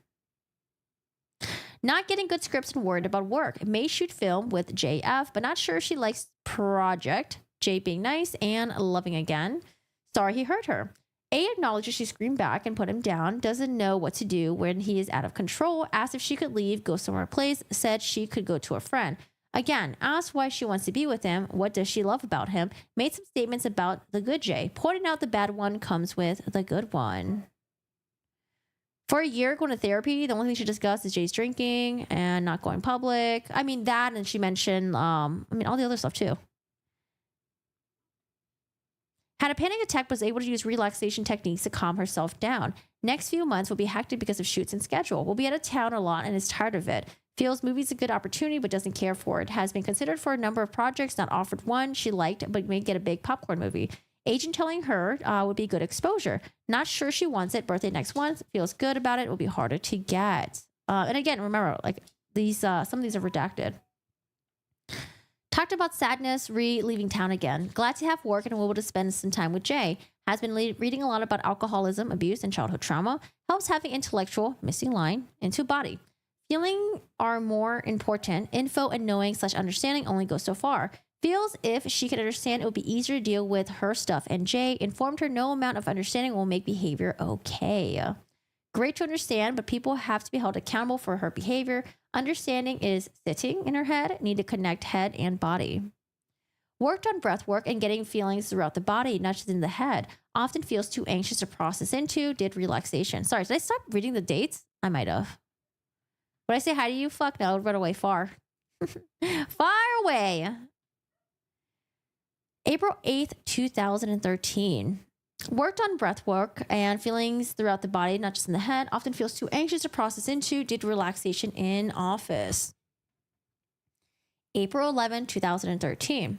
Going out for her birthday. Glad not to sneak around anymore. Friends are coming and rented a large room in a restaurant. Schedule's going to be crazy again. Jay drinking, using again. Got nasty and grabbed her. Passed on the living room. She left him there. Discussed possibly moving in with him and what that would mean for her safety.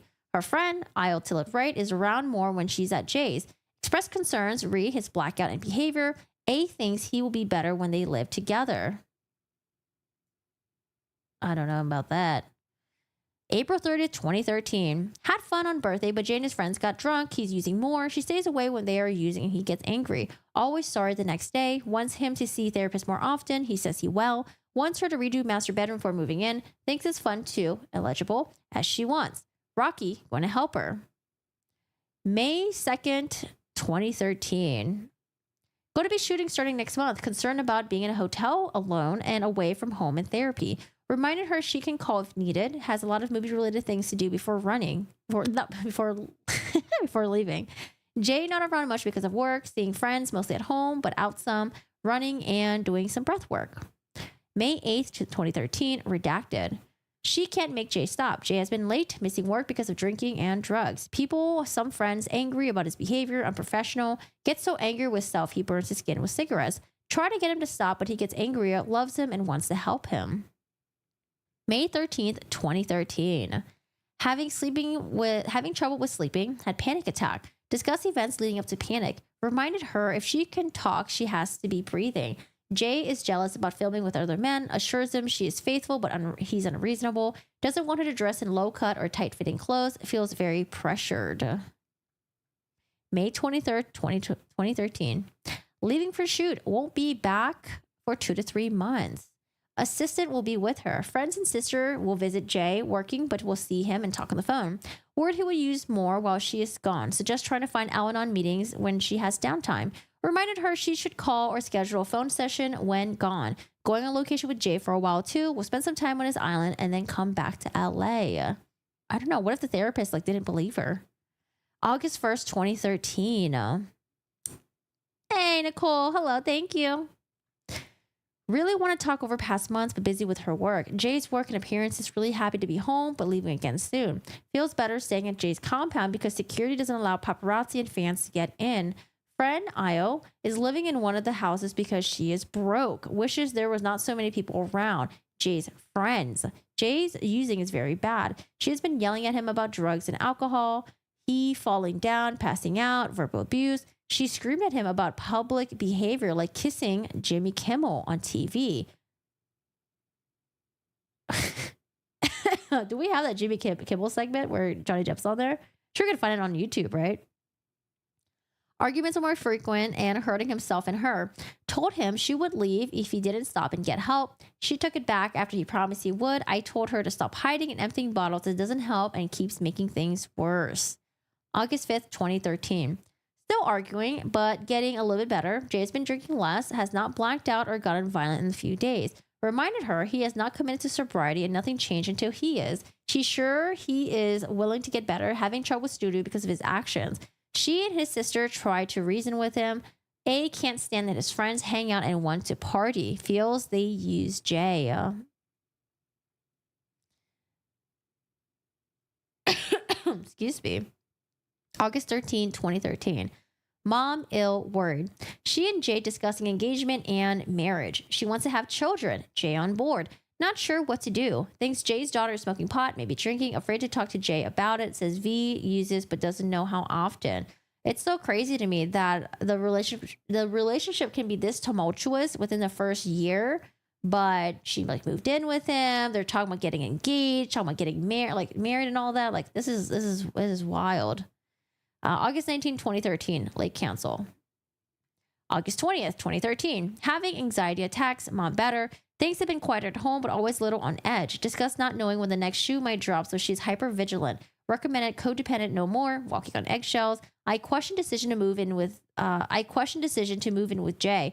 Says she thinks it will get better. He's not drinking as much. Going on location and working is hectic.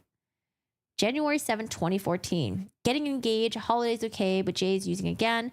Spent time with parents, sister, and boyfriend. Saw friends. Getting ready to move in. Wants to have an engagement party, but's very busy, but doesn't know how to juggle everything. Very stressed. Rocky says she'll help with the party.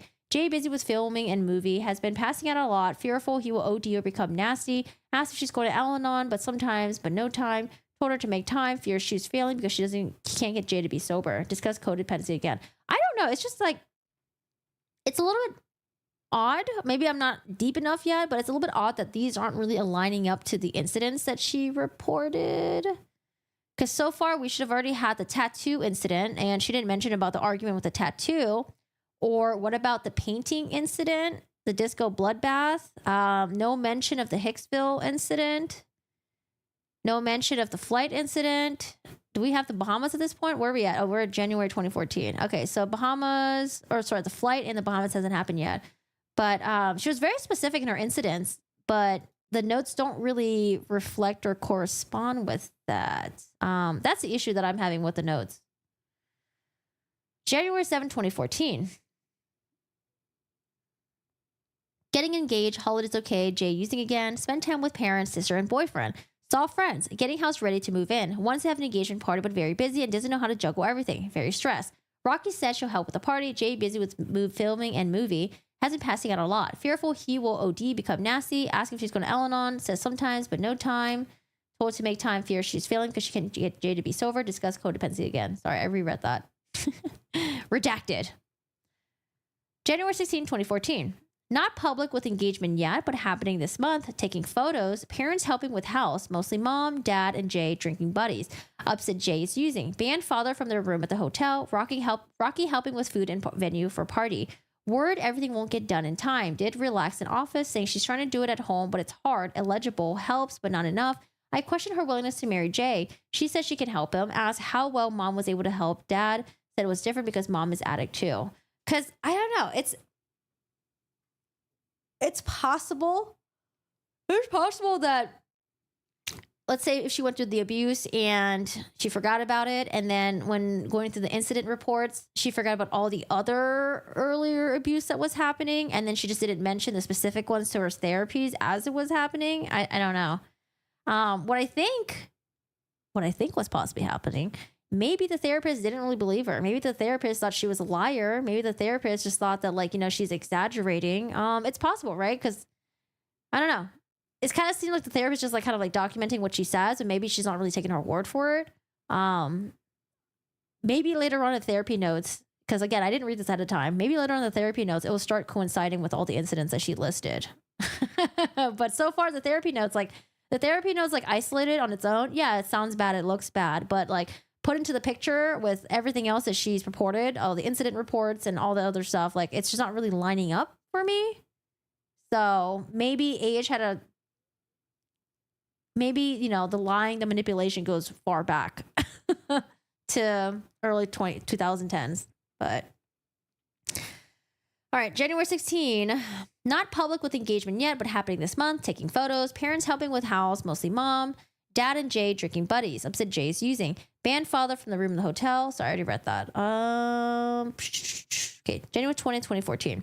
Life still stressful, work stuff, house and party, Jay working music and film. He's showing up late to work. A tries to get him to not use night before work sometimes. Rocky doing good job trying to find venue for party. Very attached and grateful to Rocky. Have each other's backs. January 23rd, 2014. Work ramping up. Has been exercising for stress. Helps but not enough. Trouble sleeping. Nightmares. Discuss dream content. Jay getting verbally aggressive. Gets angry if no alcohol. A admits to dumping some. Discuss not doing that. He can also get more and she helps and she's being codependent. Illegible. Able to go to Al-Anon. Will do so before the next session. Helps to talk to Io about Al-Anon issues. January 27th, 2014. Late cancel. January 30th, 2014. Too much stuff to do. Couldn't make last session. Schedule's all messed up. Not sleeping well or enough. Very tired. Needs to get good for camera. Jay's sister manager's causing problems. Sister helps Jay gets drugs and alcohol. A feels too many people support his using.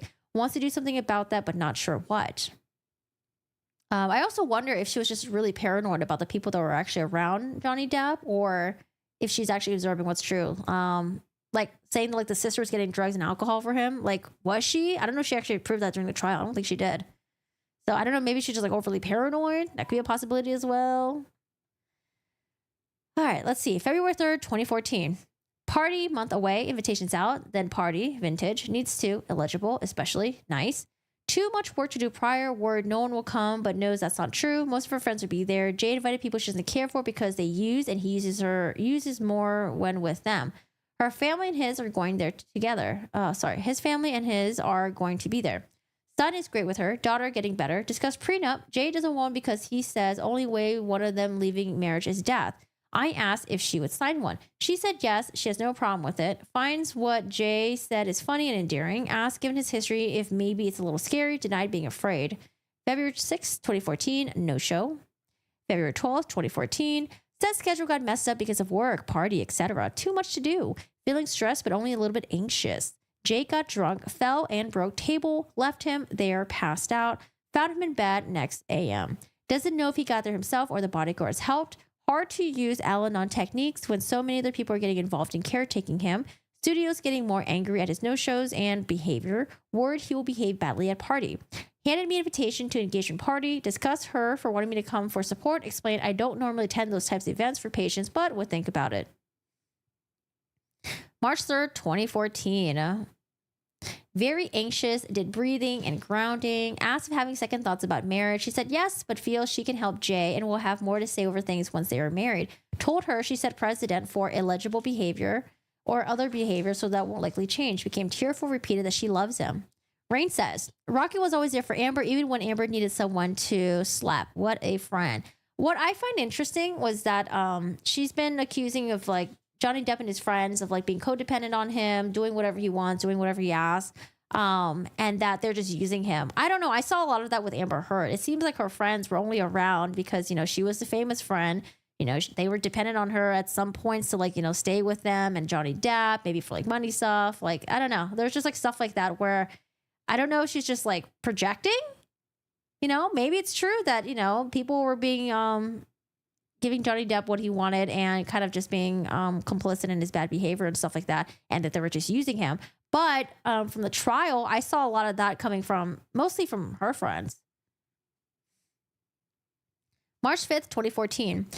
At other end of town, so can't get to office. Very busy getting ready for party and shoot next month. Feels like it'll be fun to dress old-fashioned for party. Stressed about work, but glad to have work. Told her I would make a short appearance at party because it is important to her. Said only staying for 20 minutes. Discuss confidentiality as applied to situation. Explain issue again. March 17th, 2014. Party was nice, but angry with Jay. Only stayed a short time. They went to a private room and stayed there most of the night. Was drinking and using with friends and her father. Tried to get him to come down to see guests multiple times, had screaming arguments, read his behavior. She was with people and had a good time, asked me if I had a good time, told her it was very nice. March 19, 2014. Stated she leaves to shoot movie in a couple of days, can't come to therapy for a while. Restated can call if she needs to. Word apart and Jay's feelings about her, working love scenes with James Franco. Told him nothing to worry about. Feels he's going to cause problems on set. He will visit, not going to be there most of the time. Doesn't like being in a hotel by herself. Sister and Savannah too will visit. We'll have Savannah, ? Call to schedule appointment when she's back in LA.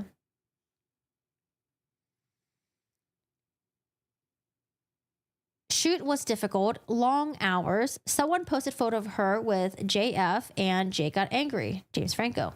Had argument, screaming, crying. He threatened to breaking up. She assured him nothing was going on. Jay threw things at her. She left, was scared. Went to friend's house. Jay cut and burned self. Was drunk, yelling he was worthless. She didn't love him. Doesn't know what to do when he self mutilates. Told her to call an ambulance. Said she can't do that because press won't get a hold of it. Same reason she doesn't call police when they fight. Also knows cops won't do anything because he's a celebrity. May 23rd, 2014. Parents same. Sister sober. Has boyfriend. Friends are being supportive. Jay's better. Life is busy, but feels she's handling it better. Talked to Jay about how scary his behavior was. He apologized. On his best behavior right now. Again, discussed cycle of DV. Going to be gone, but once phoned therapy. Set up appointments with assistants. August 4th, 2014. Getting ready to leave town again. Decided on a wedding date. Have a lot to do. Looking at gowns. Jeff left planning to her. Got planner. Rocky helping. Discussed feelings, remarriage, and substance use. Also discussed issues of DV in a relationship. Stated Jay better at not acting out physically. Believes she can manage problems. Suggested getting impartial couples therapist. Jay not up for that. Wants to use someone he knows, if anyone. Let's see, where are we at right now? So the flight to Boston wasn't mentioned. The Bahamas one should be coming up soon. And there's an incident that happened on December that apparently she doesn't remember. Okay. August 7th, 2014. Very busy, going out of town. Wedding will be on Jay's Island, only a few people. Seems wrapped up in idea of fantasy wedding, not realities of relationship problems. Advise problems don't get better if anything gets worse. Sure, things will get better once they are actually married because she will actually have more authority in the house. Told her that wasn't realistic. Said they will actually marry a week before wedding because islands in Bahamas not legal in U.S. Said she would call when back from the trip to schedule an appointment. Oh, and then we have a huge jump from 2014 to 2019. Why is there a huge jump here? Because a lot of the incidents that happened were like all of this. So you're telling me she stopped going to therapy for this? Okay. April 1st, 2019. Returned to therapy. Wanted to come sooner, but embarrassed. Severe beatings and worse by Jay.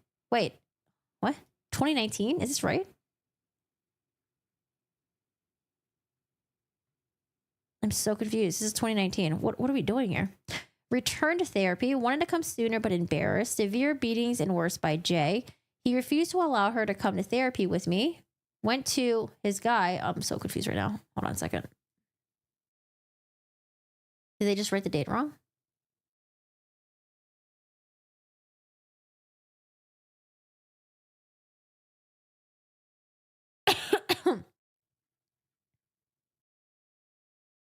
Nineteen.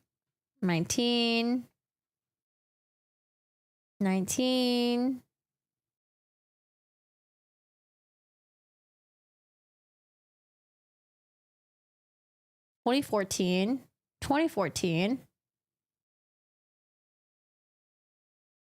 I don't know. I'm so confused. This is 2019. I'm very confused what's going on here. What do we think is going on?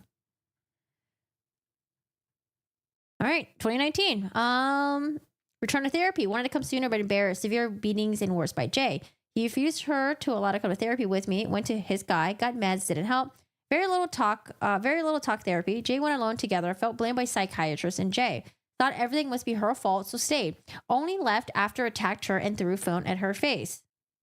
Is she just like recapping everything that happened in the relationship in the past like 5 years and all the drama that went down between them? I guess so.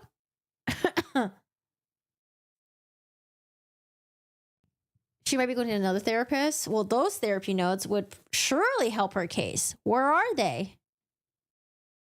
Got meds and didn't help. Very little therapy. Jay went alone and together. Felt blamed by their psychiatrist and Jay. Thought everything must be her fault, so stayed. Only left after attacked her and threw a phone in her face. Okay, so this is like after the fact, like years after, like what, 3 years after the TRO and the phone incident happening, the alleged phone incident happening. Okay. Tearful said she was afraid to see me because when abuse was happening, heard my warning that situation would only get better, only worse. Spent majority of the session crying. Said Jay sent message to his friends about killing her. Remembered he said only way one of them would leave marriage is dead. Terrified of leaving because he could have her killed. I mean, girl, he would have done it like 3 years ago, no? April 4th, 2019. So we got some redacted. He's also suing newspaper in England. She needs to testify in England, but his attorneys for papers, not hers. She had to spend a lot of in the U.S. for legal. Feels he wants to bankrupt her to even get her for leaving.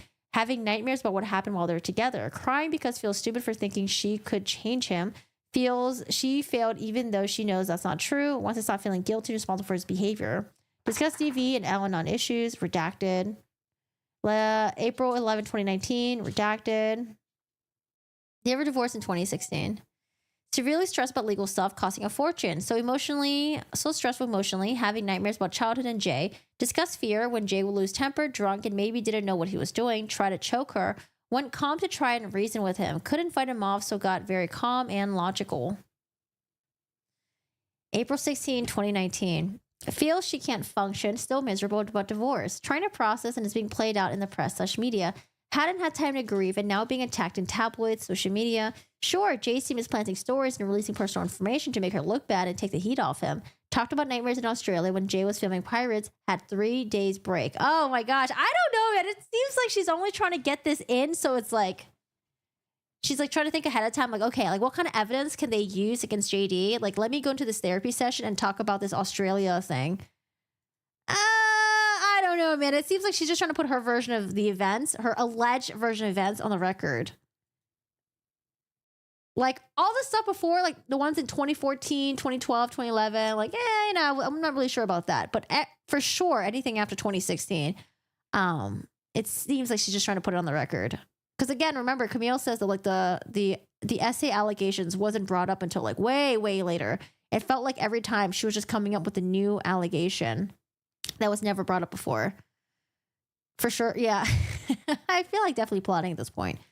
Okay. Had 3 days break. They alone. Bodyguards and staff gone. Jay got drunk. Got into argument. Jay grabbed her, started hitting her. She tried to get away, grabbed her by the hair, slammed against the wall, started hitting her head against the wall, get away, grabbed her again. Jay picked up a landline phone, started smashing against the wall next to her while holding her by the throat.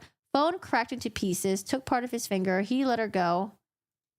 Because she must be taking these notes contemporaneously. There's no way she remembered all these details. I'm assuming it's contemporaneous as she's having this described to her. Started hitting her against the wall. The phone cracked into pieces, took part of his finger. He let her go and started painting walls with his blood. Remembers blood everywhere. See, I think that when she got worried that like, oh shit, the Australia thing is going to come out where I threw a bottle and fucked up his finger. I need to make sure I come up with a story that one-ups him. Okay, so took part of the finger. He let her go and started painting walls with his blood. Remembers blood everywhere. She was crying, screaming. He wouldn't stop. Whole house was a mess. Broken furniture, bottles. Bodyguards came. Someone grabbed her. She was hysterical, crying, shaking. Someone drugged her. Someone drugged her? Oh, like dragged her away? Someone dragged her. Drugged or dragged? Carried her to change clothes. Doesn't remember much after. Oh, I think they gave her like some what's that shit that she takes, like Xanax or something like that maybe, right? Carried her to change clothes, doesn't remember much. Now he says she did it. Now he says she did it, says she burned him. She doesn't smoke. I don't see the essay stuff being brought in here. So maybe at this point she was like trying to come up with a story for the Australia stuff and the finger. And then she's like, you know what? Later on, I'm going to bring up the essay thing. These notes are pretty, I'm very confused. They said that these notes were going to clarify Amber Heard's side of the story even more. This shit just made it even more confusing for me. I am so confused. Very confused. She mentions bottles and not even mentioned who was storing the bottles.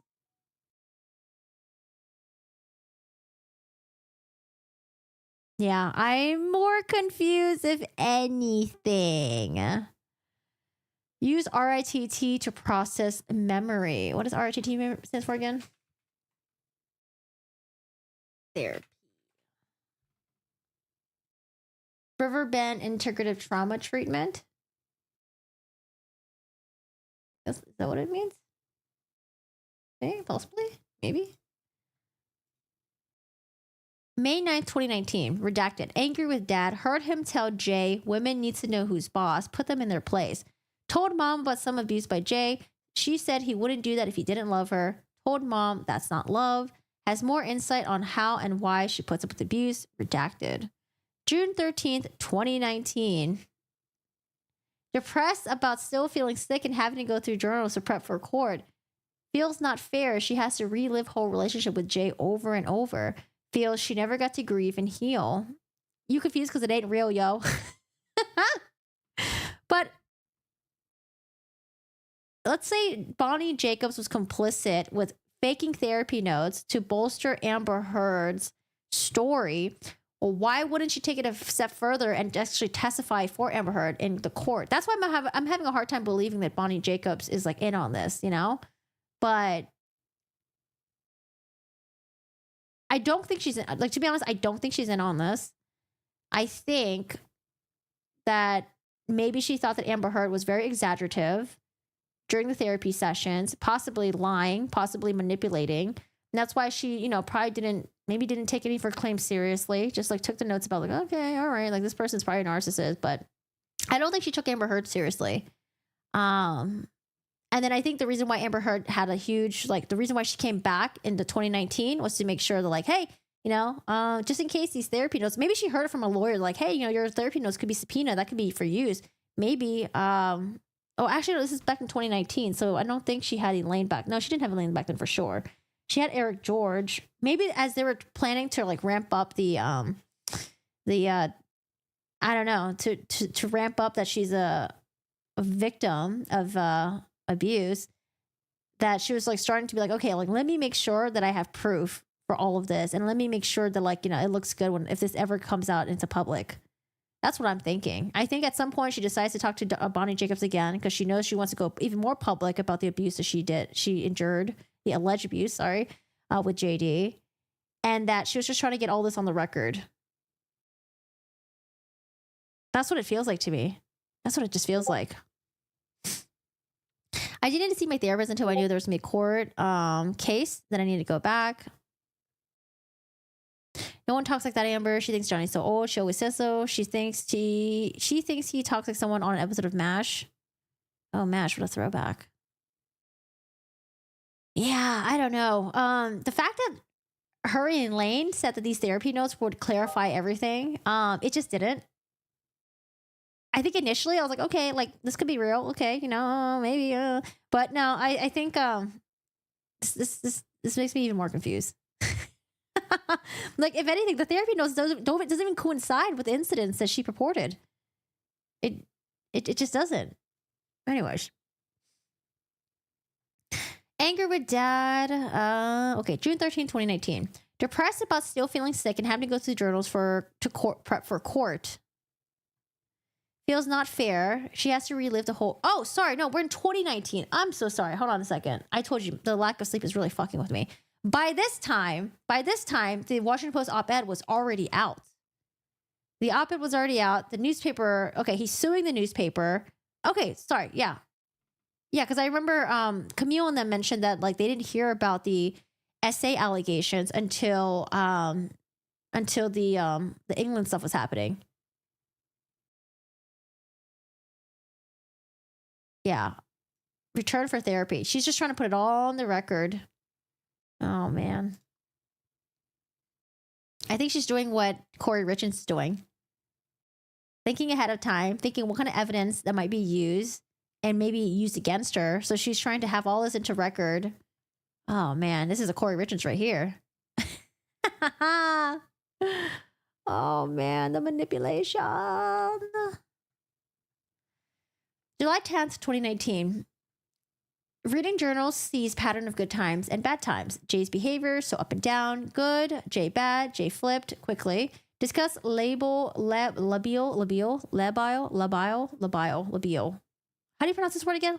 Labile behavior. Labile. I think it's labile, right? Labile. Labile. Explained. Could be drugs and alcohol. Could be mental illness, i.e. bipolar. Isn't labile like kind of like your normal mental state? Like your normal, like how you are normally? Labile. Oh, never mind. Liable to change, easily altered. Just kidding. I'm thinking of something else then. Labile. Labile behavior. Labile. Discuss labile behavior explained. Could be drugs and alcohol. Could be mental illness, i.e. bipolar or brain damage or both. Amber, very interested in brain. Concerned something is wrong with her brain. Assured there's no evidence of that over years. Problems due to family dynamics. Feels broken. July 16, 2019. Really needs to come to therapy, but has too many meetings with attorneys and reading to do so. Feels like rereading journals. Crying, talking about how much she wanted things to be different. Thought it could be different with Elon Musk. Had family, mealtime with kids. He shares custody with the ex, but kids mostly at his house. September 14, 2019. Nightmares about Jay being trapped, family getting hurt, process memory from childhood, dad hitting mom, parallel to Jay's behavior, being re-traumatized, reading journals, and being in deposition. Child prep, very stressful. October 7, 2019. Back and forth in New York, shaky, remembering more about abuse before and during marriage. October 14, 2019. Spent 8 hours with Dawn Hughes, discussed events with Jay throughout marriage and before. Second session with her, lawsuit. Discussed what was said to DH. Is that the dad, David Heard? And that she had not talked about many events prior. Discussed incident when Jay was in desert. He was drunk and stoned. Again, we didn't hear about this incident when the Hicksville thing. She was seeing Bonnie Jacobs during the Hicksville incident, but that wasn't mentioned in it. But now she's mentioning it now because she's just trying to, I think she's just making up these incidents and just trying to put it on the record, man. Oh, dude. Okay. Discussed when Jay was in the desert. He was drunk, stoned, thought she was hiding his drugs, grabbed her, stripped her, did what they called a cavity search, went to the detail while doing the grounding and breathing, maintain eye contact. October 18, 2019. Consult with Dr. Dawn Hughes, Amber for a lawsuit. Johnny, 1 hour, 2 minutes. November 16, 2019. Tough shoot schedule. Today, many lawyer calls. Dawn cleared up some stuff. Had 3 to 8 hour session trying to remember events in chronology. Remembering very traumatic events. Feels sick. Feels provoked. Got her hit, but knows not good thing to say. Still feels responsible for his behavior if she had or had not said or done something different. Blames herself for getting angry. Compared serial killers with serial abusers. Help her get logic of knowing she did not beat him or force him to beat her with a feeling of responsibility. December 11, 2019, redacted. Career going downhill because of all negative publicity. December 17, 2019. Had a panic attack due to mold on her head that needed to be made for the film she's on. Wrapped her head in plastic with only holes for nostril. Then poured plastic over her head and had to sit there while it dried. Normalized fear of suffocation and sensory deprivation. Explained it was compounded by feeling like a prisoner with Jay. Said she used techniques we practiced in order to calm herself. Also held hand of one of the women to ground herself. Discussed grounding techniques. Yeah, if anything, I am way more confused.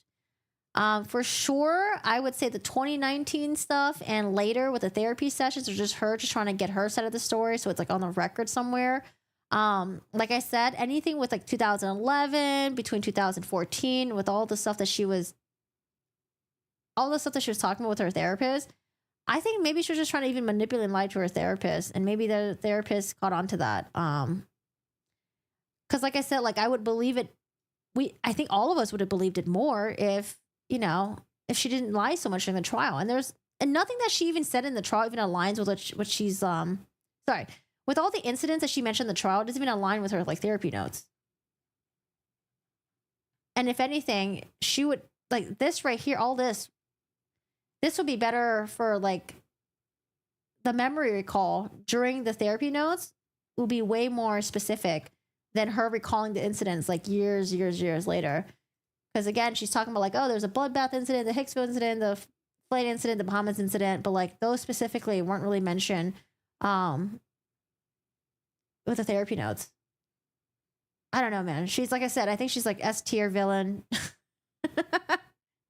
Up there with Cersei. Ay. She uses truth and lies synonyms. Yeah, it's just like it's a mess. That's what it is. And you know why it's probably messy? Because, you know, sometimes or most of the times when you lie, things become very messy. It's hard to have things that back you up when you lie because it's not the truth. Yeah, I don't know. These therapy notes made me more confused than anything, as I mentioned, for the 20th millionth time. And I don't know why Elaine and Amber were pushing these therapy notes so much because, like I said, these therapy notes, they made it more confusing. And they're not aligning with incidents that she mentioned during the trials. So, like, what the fuck, man? I don't know, man.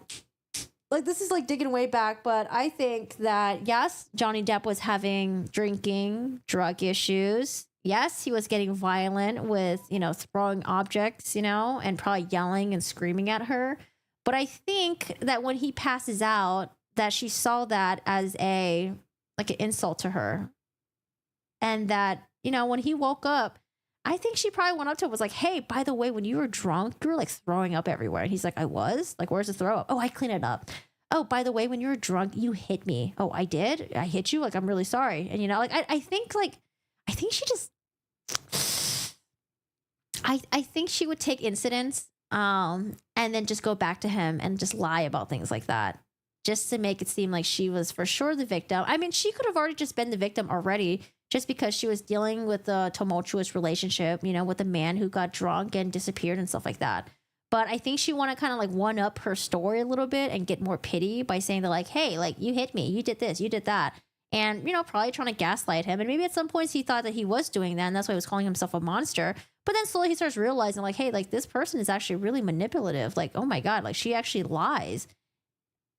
I think that's really what it came down to. And I think that's what the trial proved.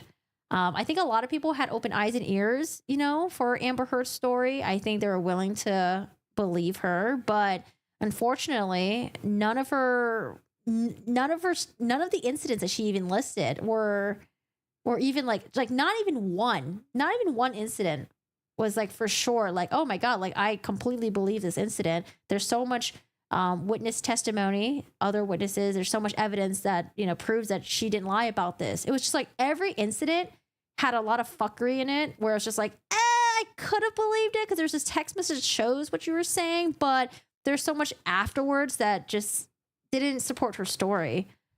Yeah, and I think, and we've seen the exaggerations from her, the exaggerations where she's like, oh, you know, he punched me so hard, I had a broken nose. And then lo and behold, she had like a TV appearance that day. And, you know, like, I didn't see a broken nose. You know, maybe the lip could have looked a little bit swollen if you really look closely and like kind of like adjusted your eyes, but it also didn't. It also didn't. And even with the, you know, when she said that like he stepped on her back during the Tokyo red carpet thing, she wore a backless dress, and maybe she forgot that she wore a backless dress. Her back looked pristine. I didn't see any bruises. We didn't see any swelling. And then she mentions a broken nose, you know, during, it was like the broken nose thing, but then she went like the next day, I think, or was it that night? Either that night or the next day. They went on like this, this show thing where it showed her there laughing, you know. It doesn't look like she was swollen or anything like that, but they went to the show. Johnny Depp was there, and her nose looked completely fine. And I think because of things like that, because of those incidents where she was shown to be extremely exaggerative of the alleged injuries, that people just didn't believe her. I think the closest that there are two incidents that I thought that were maybe believable, but because like initially I was like, okay, maybe the May 2016, is it May 2016? Yeah, maybe the May 2016 phone incident. Maybe that sounds believable. You know, I saw like the pictures of her. I was like, oh, that could look like a bruise under the eye. And then like she said that like all of her friends, you know, supported her story. But it was when like this police body cam footage came out where it's like, oh, the apartment didn't really look like how she described it. And then the police officer shows up saying that like, oh, they didn't really see a bruise on her face. It was her, it looked like she was crying and she was red. And then, you know, the way that she set up the when she showed up to court with the TRO, the way that was set up with the paparazzi, and how she didn't even show up to court wearing, you know, celebrities when they want to hide and they don't want to like parade their bruise. I don't know, what we see Rihanna had like black sunglasses on, you know, like she was trying to hide the bruise. Like Amber Heard like had her hair down, and for the first time in a while she had her hair tucked behind her ears. Her hair was down, hair was tucked behind her ears, so you could really see the bruise, right? And the paparazzi was there like waiting for her. She showed up with her PR people. Like, I don't know, like there's just so many things about it that was just like messy. And then how there was like different people saying that like they didn't see a bruise on her face, you know? The building people, even like Johnny Depp's friend, but like it was just like, it wasn't just people that were like working for Johnny Depp that disagreed with her story. It was other people that weren't Camp Johnny Depp crew, right? And then also the other incident where I was like, oh, maybe it was true, was the one where it was basically the James Corden show one, where like she said that you know, she had like what's it called, a broken nose, and then her lip was messed up, and she had like chunks of her hair ripped out, and there was like pictures of that, of the hair, and then it showed the bed being broken because he like broke it. And I was like, oh, maybe that part could have been true. But then you see her doing the interview with James Corden. You see her face, and her face looked fine. Yeah, she's wearing red lipstick, but it didn't really look swollen. Her nose looked fine. And then we saw like other people that were surrounding that during that time that, I don't know, that didn't really back her story. It's just crazy to me. I don't know. I feel like the people that believe her are the ones that will look at the therapy notes, be like, oh my God, I'm going to take this and this is true. But then they ignore everything else. Yeah, I don't know. It's crazy.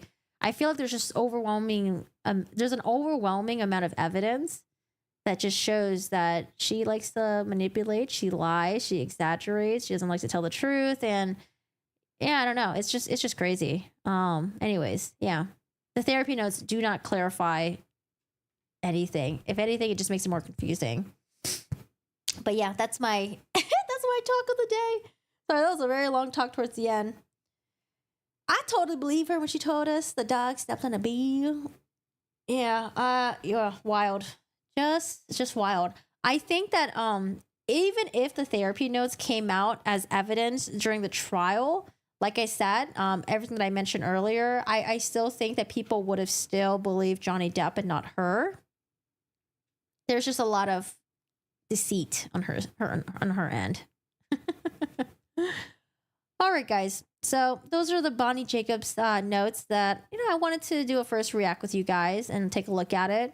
If you guys weren't here earlier for the earlier part of the stream, we also covered Kouri Richins as well. Another, she seems like she's also another manipulator and also another liar. And we covered her in regards to the walk the dog letter and how she was trying to play it off in a phone call with her brother. Read the transcript on that.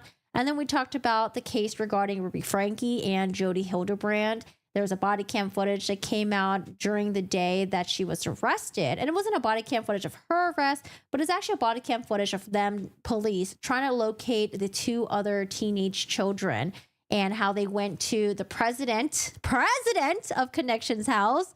And when they were like, oh, what is Connections? And she was stumbling to even describe what Connections was. You know, she was like, oh, a life coach? Yeah, I don't know. We just teach people how to life. So that was kind of interesting too. Aquaman. Lots of interesting things going on. And, you know, the reason why I find cases like this so interesting, because to me, it's interesting to see people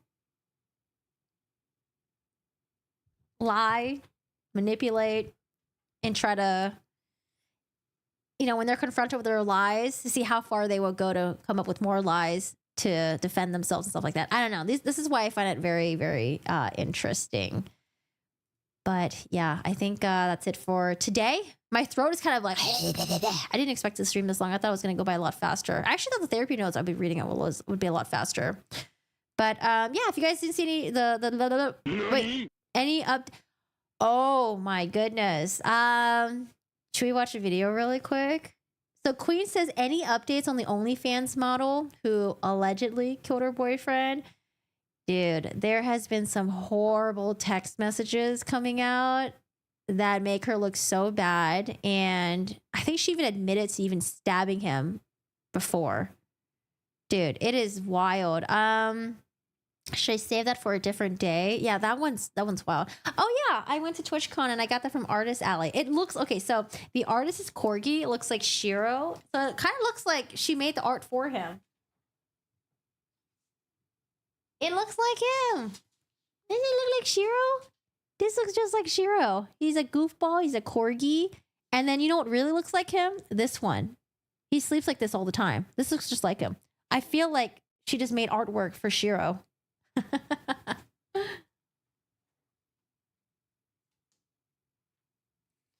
Naruto Shiro. I want to see. I haven't heard anything else from anyone. Yeah, so that one is wild. Very, very wild. It already looks so bad against her. But yeah, there were some text messages that were leaked, and her boyfriend at the time was like, oh, you know, you stabbed me, like I'm not feeling good, I'm having anxiety, can you let me in, da da da da.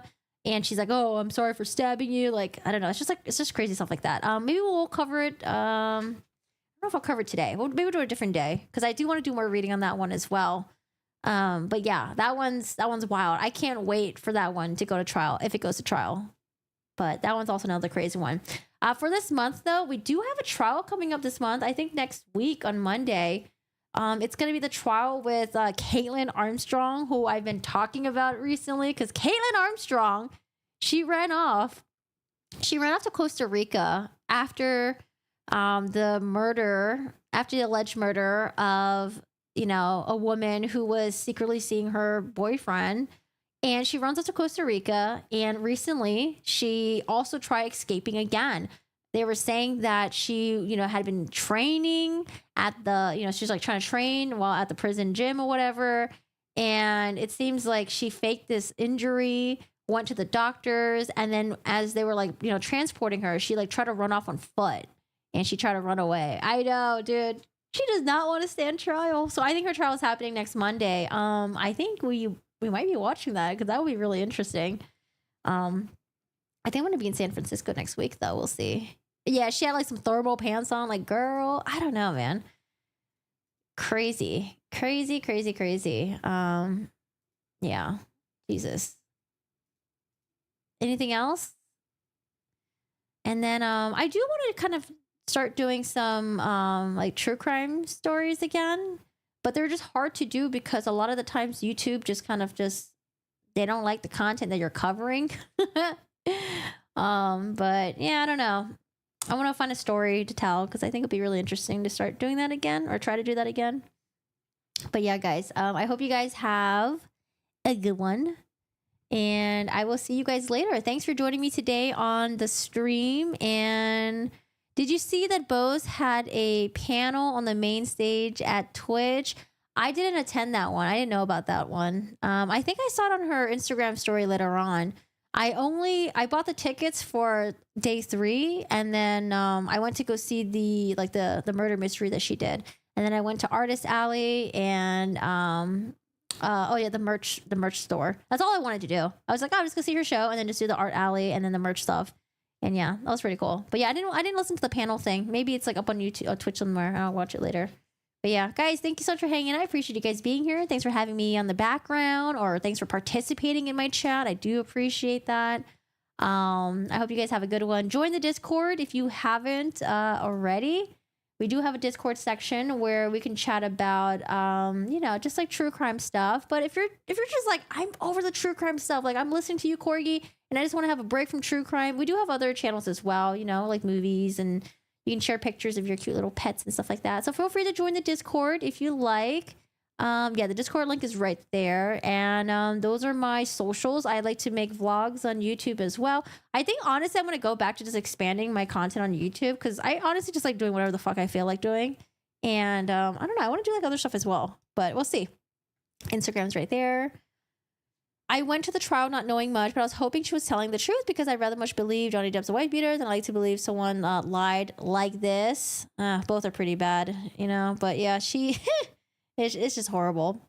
Hi and bye. See ya. You're late, but hi. It's all good. Have a good one. Take care, and I will see you guys later. All right. I'll keep an eye out for other true crime stuff, and then we'll try to stream ASAP. All right. Bye, guys. Have a good one. Thanks.